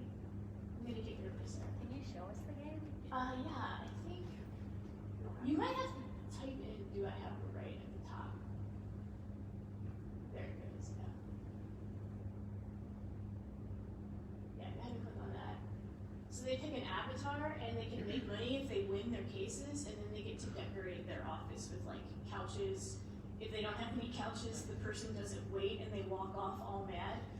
So they really like it because they want to win the cases, but they actually really have to know the Bill of Rights in order to do it. And so I would have students that would play this during advisory, you know, for a few minutes, or then they would go home and then play it because they wanted to win all their cases.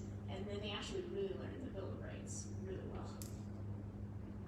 So it's connected to a program called iCivics, which is another software program out there.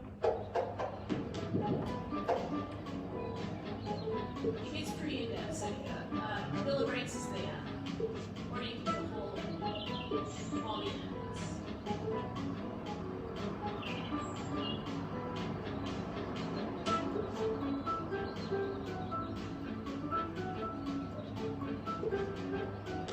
It gives you a specialty, so that person specialized in search and seizure. Thank you to everyone for coming to our grand opening. As a special promotion, I'm happy to announce that cases will be free for our first 7 days.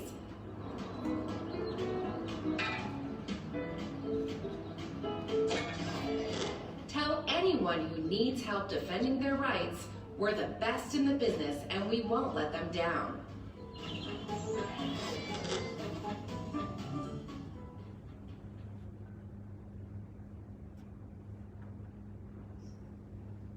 I will say they keep the cases pretty simple because it's designed for middle schoolers, so it really is things like, I was walking my dog and I got arrested. It's very straightforward.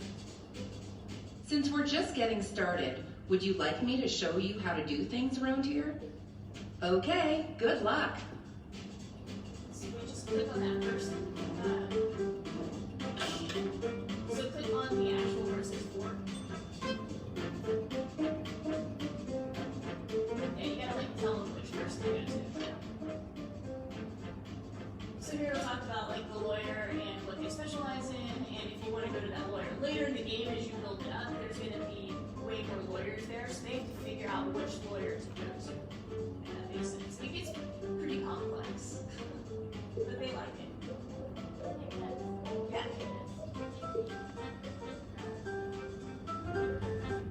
I said I think that gives me a good gist. Thank you. I don't know how to operate the game. This is one of those cases where the students usually tell me how to operate the technology. Yes.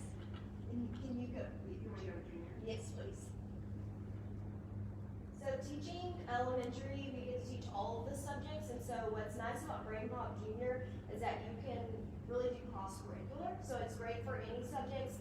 A lot of teachers I see, like in kindergarten, using it for phonics reinforcement, or introducing that, or any grammar. Teaching 4th grade, we did camps, and so we would use it with grammar. There's a video about commas, and so we use that a lot. And there's also a linked activity that you can print off the sheet, and it's using macaroni to glue down for the commas, and so it's a really fun sheet to print off for them to do that. But I wanted to show a video. If you can go search for it, fast land changes. So in this video, what I liked about using it in 3rd grade is for a couple of reasons. It focuses on... Make a map. Yeah, she talks like everything. It focuses on doing science, on visualizations of things like tectonic plates, volcanoes, earthquakes, and it's hard for me to actually show the students in class, you know, try to find a visual of that or replicate that. So one thing that's awesome about Gradepop Junior is that it will do that age-appropriate scientific things like matter that it's hard for me to demonstrate. And then another thing I like about this is it hits our reading teaks of cause and effect. So I use it for both, kind of a double whammy with that.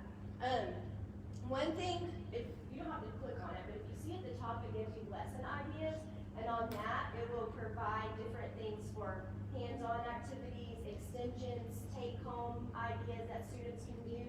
And then if you scroll down a little, that transcript button, you can print off the actual script of everything, and it's great for, we talk about drama and play, and so they already know the characters, and so it's easy for them to read scripts whenever you do that too.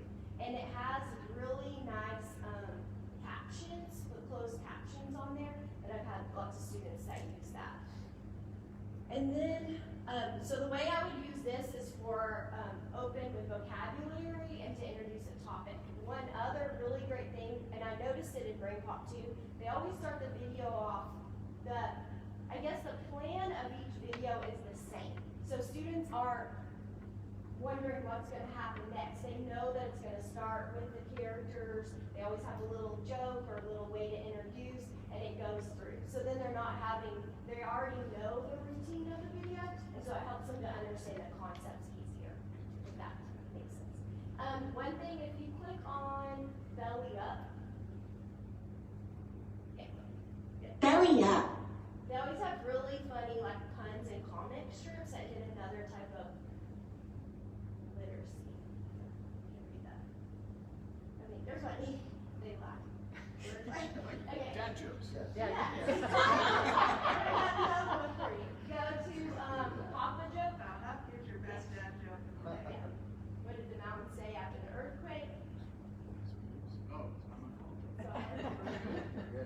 And I will say, they remember those even in the middle school. Because I'll pull Gradepop up and they'll be like, remember when Moby did this? And so it sticks with them. Yes. Okay. So you want to start the video?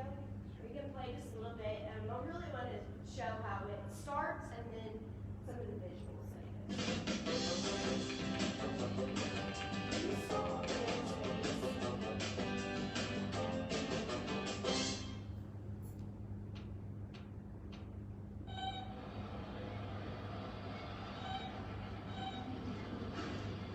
No, it's not an earthquake. It's just some big trucks passing by.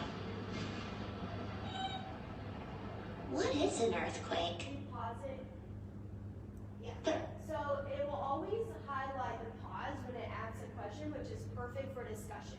So it helps the teacher stop and then the students can discuss about this, and that's what I'd always do. To get them thinking, I'd walk around, see what they already know about the topic, so that then we can add on. And on the notebook on the side, they'll post the question and sometimes vocabulary up too. All right. Earth is made of different layers.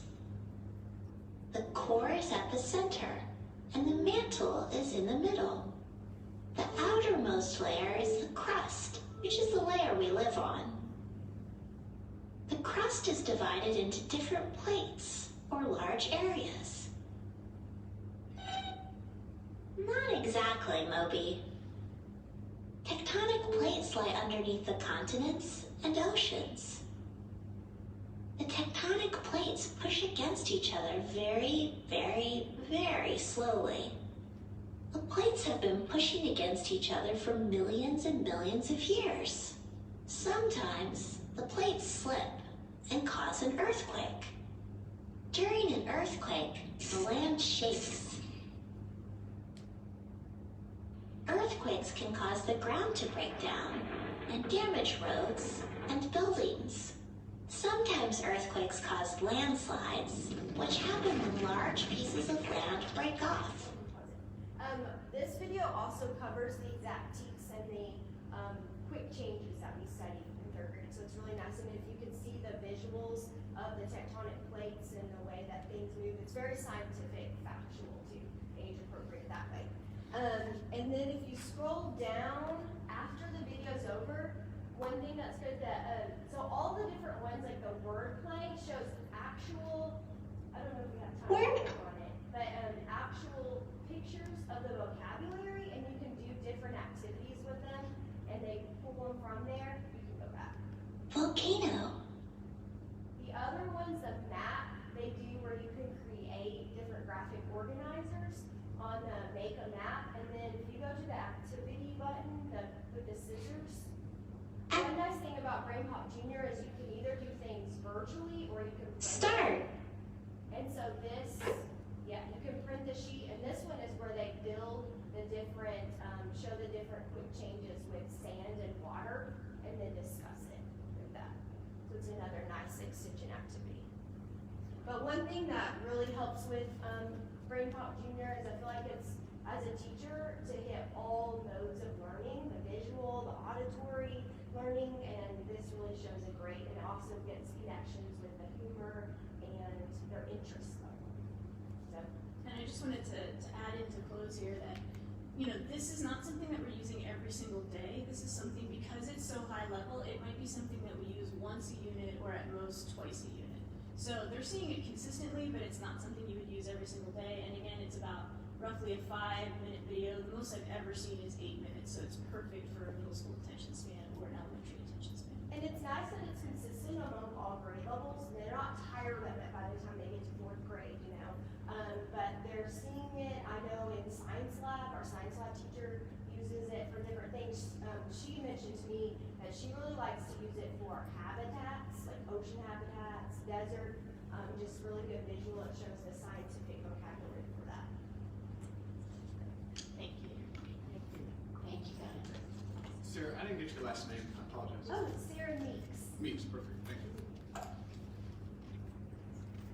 So I just want to end here with what is on the horizon with Gradepop, what is coming next. They have 2 features that they are in the process of rolling out by year end. Well, one is already coming. They are releasing now, at least on a quarterly basis. Right now it's a little bit more often than that. Release notes. These include all new topics.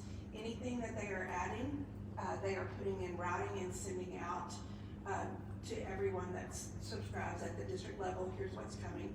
And by the end of the year, they are rolling out a district dashboard. We haven't seen the district dashboard. We're seeing pieces of it as they're rolling it out, but it is our understanding that it will be just a little bit the district as a whole. You saw when I went in, I had to pick a campus and go to that campus. I can't just say I'm at Highland Park ISD at my level because I'm the manager of the users. I can't see the whole district, but the whole visual of a district dashboard is rolling out by the end of the year. This is probably an impossible question to answer, but, and maybe it's different K through 3 or 4 through 8. About how many hours or minutes a week is Gradepop being used, you know, for the average student? I mean, is this something that they're seeing 2 or 3 times every single day, or once or twice a week, or? During school time, I can run those exact stats, but the majority of our usage is like these 2 ladies said, is the teacher at the front, and then the student may go home and try to play part of something else. The students have it in their portal where they can log in, and you saw the 2 perspectives that they see, so they can go in when they go home or when they have access to a computer. That's what it is. So you see a tremendous amount of logins, but when you think about how many we have, Right. Okay. students and teachers. Thank you. So, Amy, you mentioned the reassessment or revetting process that occurred this summer. Yes. And I think you mentioned this in our board training, but I just want to verify. So that revetting or reassessment does not include a review of content, correct? We looked at age appropriateness of just, you know, we pull out the standards. Is it aligned to the standards? What standards? Is there additional content? Yes. But what we teach and what we assign is all TEKS-based. Right, but so there's not someone from HPISD that's reviewing every video on Gradepop, correct? Correct. We did change that vetting process for this coming school year to include the instructional coaches to look as well. But What do you mean by that? It's always been the campus instructional technologists that reviewed it for different pieces, privacy. Privacy, safety, and security, and how we've done, we've added the instructional coach because they're making rounds with those teachers as well. So we just added another layer in of expertise in reviewing. And we're back to our twice a year. But to answer your question, to review every single video, there's not capacity to do that. So in terms of assessing it for age appropriateness, do you have a list of the lessons that teachers in our schools are using, and you have looked at that list of lessons We for did. age appropriateness? We did, what we pulled in, and then if we had questions, we did ask, I ran all the stats of everything that was used during the school year. Every video that was used, what was assigned, what was used, time of day, that kind of piece. And then we looked at the different levels. So for example, if you take grammar, there is a different grammar lesson in junior than there is in brain pop. So the age appropriate, the level of the standard for the majority of our K3 kids was brain pop junior. So we did, brain pop used to be accessible for all, but we did cut that back. Now, we did leave the teachers the flexibility when their classes are advanced, maybe it's, tag or they're extending a topic, the ability to show a brain pop whole class should their students be at that level. So I know that in our technology plan, we have the matrix that we look at when we assess whether something is helpful to a classroom. My understanding is at a district level, we're not applying that matrix. That is only at an individual teacher level? Or in your Absolutely assessment not. this summer, do you look at that matrix? We did, we pulled up the matrix and we pulled up SAMR and we looked at that to see, it's like that plate tectonics video. That was a great visual for kids that would be hard for a teacher to demonstrate in front of a class. So it was something that was not possible to do without that piece of technology if we were doing that one piece, or like the camouflage lesson. The Bill of Rights game that is so popular, that's out there. Could they do that? Absolutely, but is it a way that engages kids as much? Not necessarily, because our kids love the game to build the office furniture, and it prompts them to keep going and keep going and keep going, which is great, because it brings up that next level of which attorney is appropriate in this situation. Which one do I want to work with? Why do I want to work with it? And it lets you take that to another level.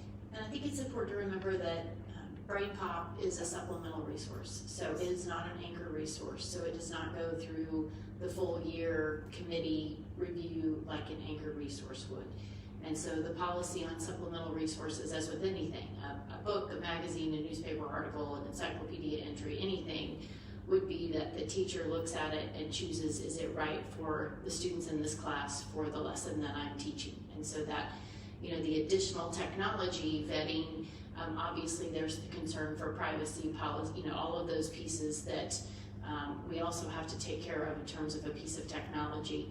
But that policy, EF local, that governs the use of all supplemental materials talks about the teacher being responsible. So where, Amy Wood may not have seen every single video in Brain Pop before Sarah Meeks shows a video from Brain Pop to her students, she would review it, make sure it's appropriate before she would use it in class. So I don't know if that helps, but there's a massive amount of resources involved in Brain Pop that we'll never touch because there's too much, and we have to pick, the people pick what is appropriate for their classroom. I don't know if that helps or not. Lisa, any student, like for example, my 4th grade son can log on and view any video, correct? That is currently Brain Pop's process, and I believe Amy's had, I don't know how many conversations, 3, 4, with Brain Pop to ask whether or not we can, as a district, have just I don't know what the official term is, the only thing you can access is what I've assigned.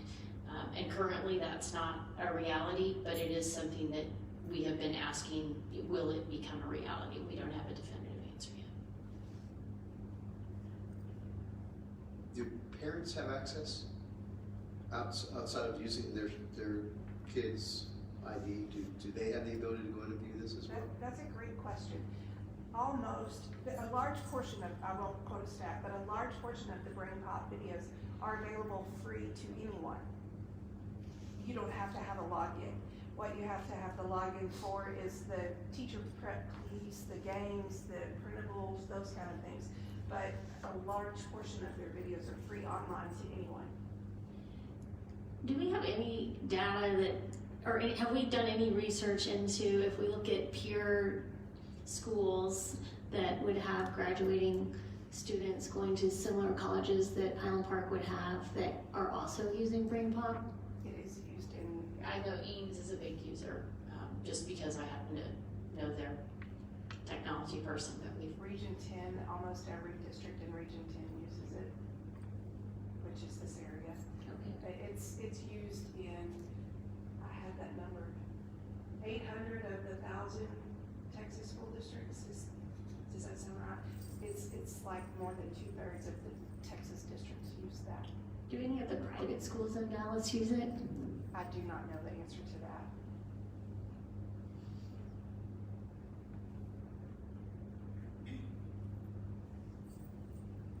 Real quick question for the instructional for Brian, for Sarah. One of the things that was expressed to me just in the course of discussions about Gradepop is that some of the young men in our schools actually, it engages them very thoroughly. Has that been your experience? I mean, that was just coming from basically a couple teachers and a mom. But I just wondered if you've witnessed that yourself at all. I mean, I'll just jump in and say that I found that it engages pretty much everybody in the class, and there's few resources that I use where I can say, oh, sorry, kind of hidden by that. There's few resources that really engage every single person in the class, and so that would include obviously the boys as well. They like the visual images. It has a little bit more of that video game feel, which we all know that they appreciate. So I can't speak, I've never done the breakdown of guys versus girls, but I can say as a whole, it's one of the few resources where I know when I put it on, they're all gonna be engaged. And to piggyback off that is, I noticed too that no matter what level the student is, where they're at, that they're excited about it. And working with a lot of ELL learners, this is, they get excited about seeing this video too, because it's very visual and being able to look at it to track it that way. Yes, and that was not meant to be the exclusion of other children, but it was a curious comment to me that I hadn't really thought about because I'm used to the whole class. And I think tagging on to something that either Bryce or Mary Jane said, another question is that, for example, if you are teaching a tag class, because I know you taught tag classes, Bree, and Sarah, I know you too. Are there occasions where you go in, especially at the elementary school level now, that students, so if you're trying to do something more advanced with, let's say our tag students, or let's say you have just a class that by your differentiation and what you've learned, basically you know that they're ready for higher levels, you can go in and access those materials yourself, but the students, if they were in 3 and under, could not. Is that correct? Okay. That's where we would usually print it off ahead of time. If they're, like, for example, if I wanted them to see the primary source that was attached to it for a tag extension piece, I would print that off ahead of time, either hand it out to them or load it onto Google Classroom so that we could access it together because they don't have the access to it. And that's exactly, I've used it for, with small group time, I'll pull them back to me or down and post a small group and have them watch the video, we pause and talk about it through. It's very beneficial in math. I see that where you can go. I've pulled up regular Gradepop, especially 4th grade, to do some of those extension things and to be able to see some more visuals of things that are hard for me to show in class besides materials. And I think sometimes there's a concern that sometimes parents have that, what is the balance between technology in the classroom and more traditional resources such as articles, books, magazines. So I think that, how do you guys view that integration between technology and more traditional teaching methods or more traditional teaching resources in terms of making sure that we're not erring too much on the side of technology or, not using it at all, which doesn't equip our students either? I use Gradepop as one resource, I'll think when I'm planning, I think of the TEAC, what's my standard, how is it best, what's the goal for the students, what's the best route to get them there, and think about all the resources we have, and then Gradepop visually seeing that is the best resource for that particular thing, we'll use it.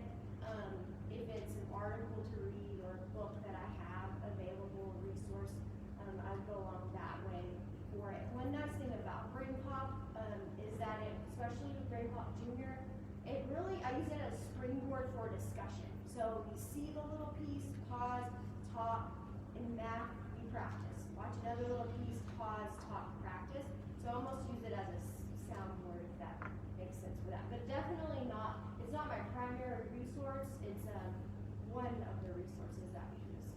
And I'll just piggyback real quick because I can't help myself here. Like, if you think about, I always thought about how I use time in my classroom. And if I've got a 50-minute class, this might be 5 minutes, but it might be, I like the word springboard, the springboard of a much bigger inquiry topic that we're going to be dealing with for the next, several days in class. And so this 5-minute video is leading us to these deeper discussions as we go into, how does society change, or how does this impact the way that we view our cultural around us? Like, there's lots of different things that we can do with that going forward, and that's just a 5-minute video that springboards all that.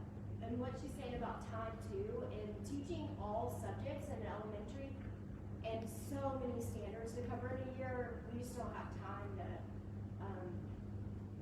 be searching for the right video or the right visual, and being able to have something accessible, age appropriate, be able to quickly view in 5 minutes, can really help along those lines. So I just took some notes as you guys were talking, and I heard it helps explain a topic in a simple way, uses an introduction, it's high level, it's a video game feel. So would you consider it to be academically rigorous, or is it more on the spectrum of introducing a topic? It can be both. It depends how far into the lesson you go. Do you go into the primary sources? Do you assign those extension activities, or are you just showing a clip or doing a quiz? It can be either. It's designed to be either, and if you go into the teacher lesson plan, it will outline all of that for you. Use it this way to introduce, but if you want to extend, here are these great options. Here's where you need to go, and here's another source that you can take it to. So it can be either.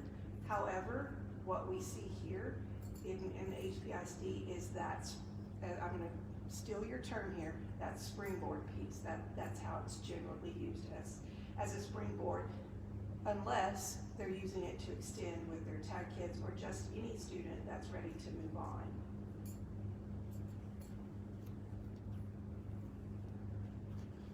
I want you all to correct me if I'm wrong. I mean, I really, really do, okay?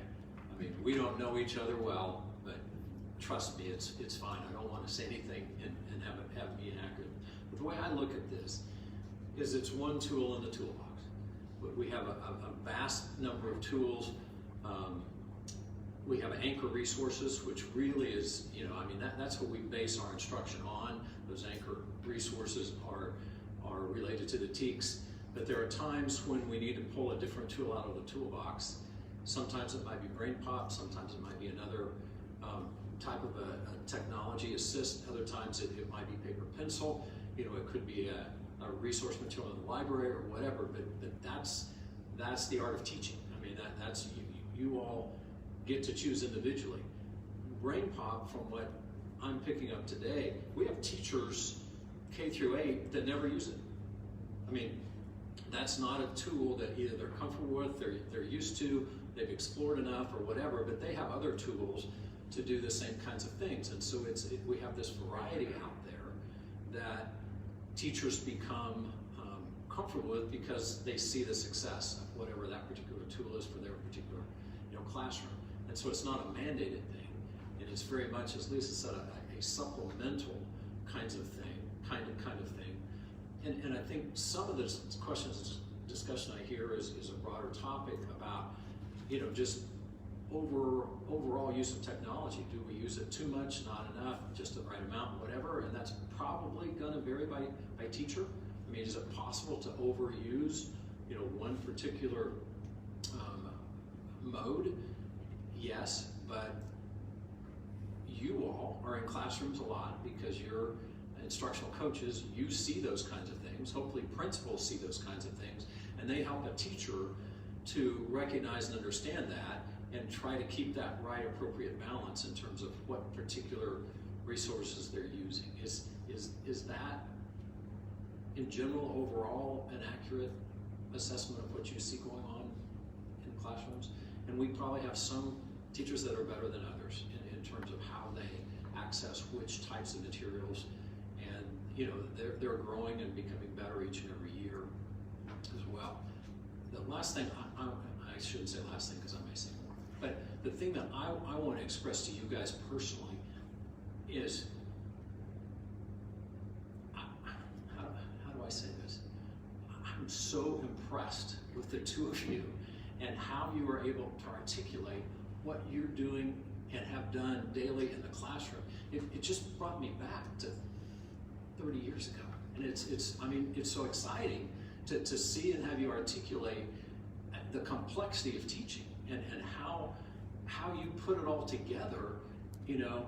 I don't know, for me, my biggest takeaway is wow, you know. And I'm not talking about Gradepop. I'm talking about you guys. I'm talking about teaching. I'm talking about the decisions that you make and the planning that you do. And I'm so proud that you two are instructional coaches that are helping the rest of our teachers.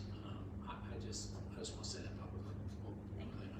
I'll echo that, Dr. Trigg, and say that it's rare that we get to go a level below. I mean, it's kind of rare we get to spend a lot of time with the campus administrators, but that's always very rewarding. And then it's rare we get to have good dialogue with somebody that's closer to the classroom, even more so coming out of the pandemic. But I also, my kind of takeaway, one word is bravo.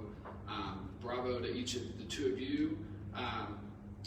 And Sarah, Ms. Meeks, the reason I asked this, I didn't write it down, and we don't have as much connection. And Ms. Riddell, we don't have a lot, but I know a lot about you from all the things my daughter said when you were still in the classroom. And so it doesn't surprise me at all hearing all the things she said a couple years ago to get such a great explanation and presentation and perspective from y'all today. I think all the things you said, Dr. Trigg, are valid. I think we will never have 100% confidence that we've struck the perfect balance between too much technology or not enough technology. And probably among 7 trustees, we might defer on where is the right balance. And so I think a lot of us would say, okay, there's some examples where that's obviously too much, but there's probably a big gray area. And so today was helpful to get a little bit better understanding of what's going on. So thank you.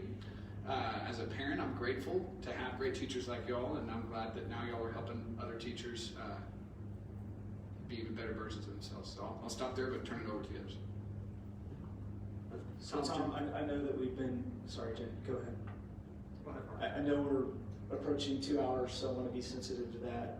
And I do want to echo what Dr. Trigg said. Sarah and Bree, thank you very much for coming. Sarah had my son Caleb in, I think, 2nd or 3rd grade, and you were great, and it's great to see you here. I do have one question I feel like we should ask, simply because community members have mentioned it. I don't know if Amy or Charlie wants to handle it, but in terms of more controversial topics that may be referenced in Gradepop videos at the middle school, how is the district handling that if there are parent complaints or concerns expressed by community members? So right now, those videos are still in the. Thanks, Mr. Dillon.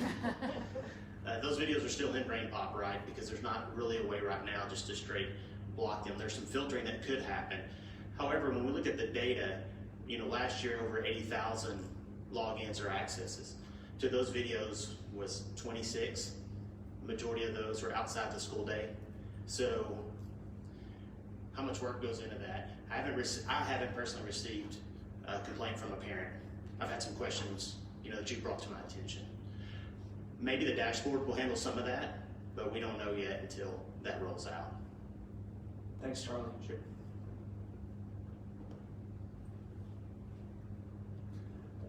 Tom, I wanted to echo what you and Dr. Trigg said. It's really refreshing to have a meeting where we get to talk with and hear from instructional coaches and sort of see what's happening in the classroom. I don't get to do that enough, so I really appreciate it. I was going to suggest that maybe we have an opportunity to see other supplemental resources in the future and have more presentations like this, because as Dr. Trigg mentioned, this is one of dozens or hundreds of materials. But I know we can't micromanage and see everything and know everything, but it is helpful to see examples and also to see enthusiastic educators who share it with us and show us how it works. So my request would be that going forward, from time to time, we get to dig a little deeper and have a presentation and even feel like we're students in the classroom, a little bit like we were so many years ago. But I really appreciate the presentation.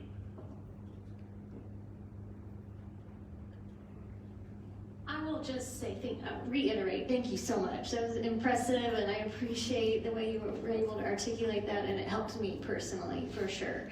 I will just say, to the question of, is the district, have we found the balance between technology and more, I don't know the right word, traditional instructional methods? I think we're always coming out of last year with COVID, where everything had to be more technology based. We probably, and this is me personally, probably think, maybe rightly so, because of the circumstances of COVID, we leaned more technology based. And I think my hearing from the community members that I've heard from, and even sitting on meetings with PTA presidents and Dr. Trigg, is that there was some real frustration for how technology-based we became. And so I love it hearing that it's just supplemental and it's just to be a springboard, but I worry that that's not always the case in reality of the day-to-day classroom and my own experience as a parent, and then hearing from friends. And so I would just put that on the radar of going into this next school year, that in training for teachers and staff, that we really kind of pull back and come more centered on how we use technology in the classroom. I will say also of just being really sensitive to parent choices of, I can totally understand when there's a video that demonstrates something that you cannot describe elsewhere. But I know parents who would rather their child not play a video game at school to learn a concept. They'd rather have a game in class that would be in person. And so just being sensitive to not putting something on all students, instead of maybe offering it as an additive that they can go access on their own in their own time, but not during class time and during the school day. I think there's an expectation that when students really is differentiation, and that's why you use different modalities and deliveries, but engagement that helps students to really internalize and then apply that to their, not only their learning, but to their life and for the future. I think that those are two things that also have to be really focused on, and that's where we got to see today the art, as Dr. Trigg, I believe, put it, of teaching, which is you guys have all of this at your disposal, and you have all these assessment tools, and you have all these other things. And so I appreciate y'all helping us try to strike that balance, and also really just staying focused on the things that you guys really talked about in terms of springboards. But I heard things like activation, I heard words like engagement, I heard other words that in my tip of the iceberg that just makes me dangerous just a little bit, are key principles that I think extend learning beyond just in the classroom and the home. So thank you for all you're doing there, and for doing that with teachers. I think one of the things that I've learned in the last 3 years is that our instructional coaches are vital to, we use on-the-job training and train the trainer frequently in the military, as Tom knows, being on a nuclear submarine. But I think we're on a ship, I can't remember which one you were on, but anyhow, I think that concept of taking people that are the most passionate about it and helping them to help teachers become better teachers faster is really crucial. So thank you for taking on that role. Thank you, Stacy. The last thought that just kind of went through my mind is I think that I think back to a time when at the middle school there was rapid adoption of some new apps and people had smartphones and they downloaded Spanish to English to Spanish dictionaries and some other things, and there was a pretty big adoption, and we were doing booster-thons so we could have Chromebooks and some other things so we didn't have to use a cart on wheels.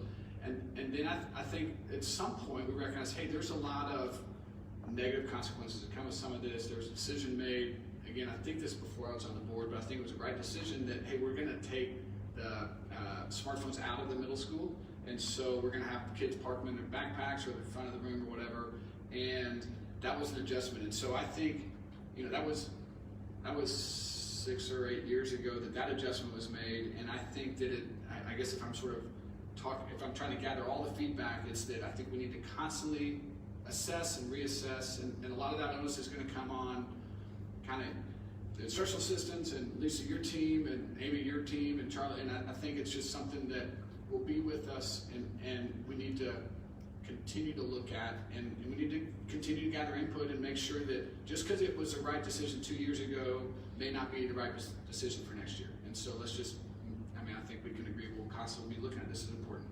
And I think it's also important to remind, if there's ever, Mary Jane, you mentioned parents having concerns, teachers would want to know those concerns. And so, we would encourage families who do have concerns, to let us know. But it's helpful to have specifics, for the classroom teacher to understand what that concern is. Any other thoughts on this topic? I really appreciate, I know time went into this, I know y'all have a bunch of other things you normally do on Tuesday mornings, so thank you for your time. If not, I'd like to entertain a motion to adjourn. Hang on. Oh, Sorry. do we have any other topic? Oh, we did have one other topic. Yes, talking with Tom yesterday, we need to plan our 3-hour board team training, and we thought we might just compare calendars. Can you I guys just, not do that? You want to do that well, the later? reason is Edward's not here, and his That's is true. that's restricted. So can we Okay. do like a bubble thing or whatever where we? Yes, forget what I just said. You were right, but things change when you couldn't. So, Since the topic's up, are we looking at sometime in the next couple of weeks, the next month? What, just vaguely, what's the question at? I wasn't thinking next couple of weeks, but I know it gets away from us. There are some years we haven't been able to do it until December. I would hope that we might be able to look at, late September through October types of dates. The folks that that are approved facilitators would need to check with them and their, availability and all as well. So we might put a broad number of days out there to you and just see, if we can find 3 or 4, then we'll get with the facilitators. See if we can get that on our calendar and hopefully no one's calendar changes after we get it set. And it would be just a 1-day, 3-hour is the idea, right? yeah, what we've done in the past doesn't have to be this way. It's usually at 7:30. Immediately 7:30 to 10:30, which we're almost close. All right. I'll move to adjourn. I kind of feel like everyone has to find their niche on the board, and this seems to be fine. I'll second the motion. Well, I should do that very well. All in favor? Aye. So moved. That's what Bryce is my favorite. That's right. So I got things to do. The most popular board member.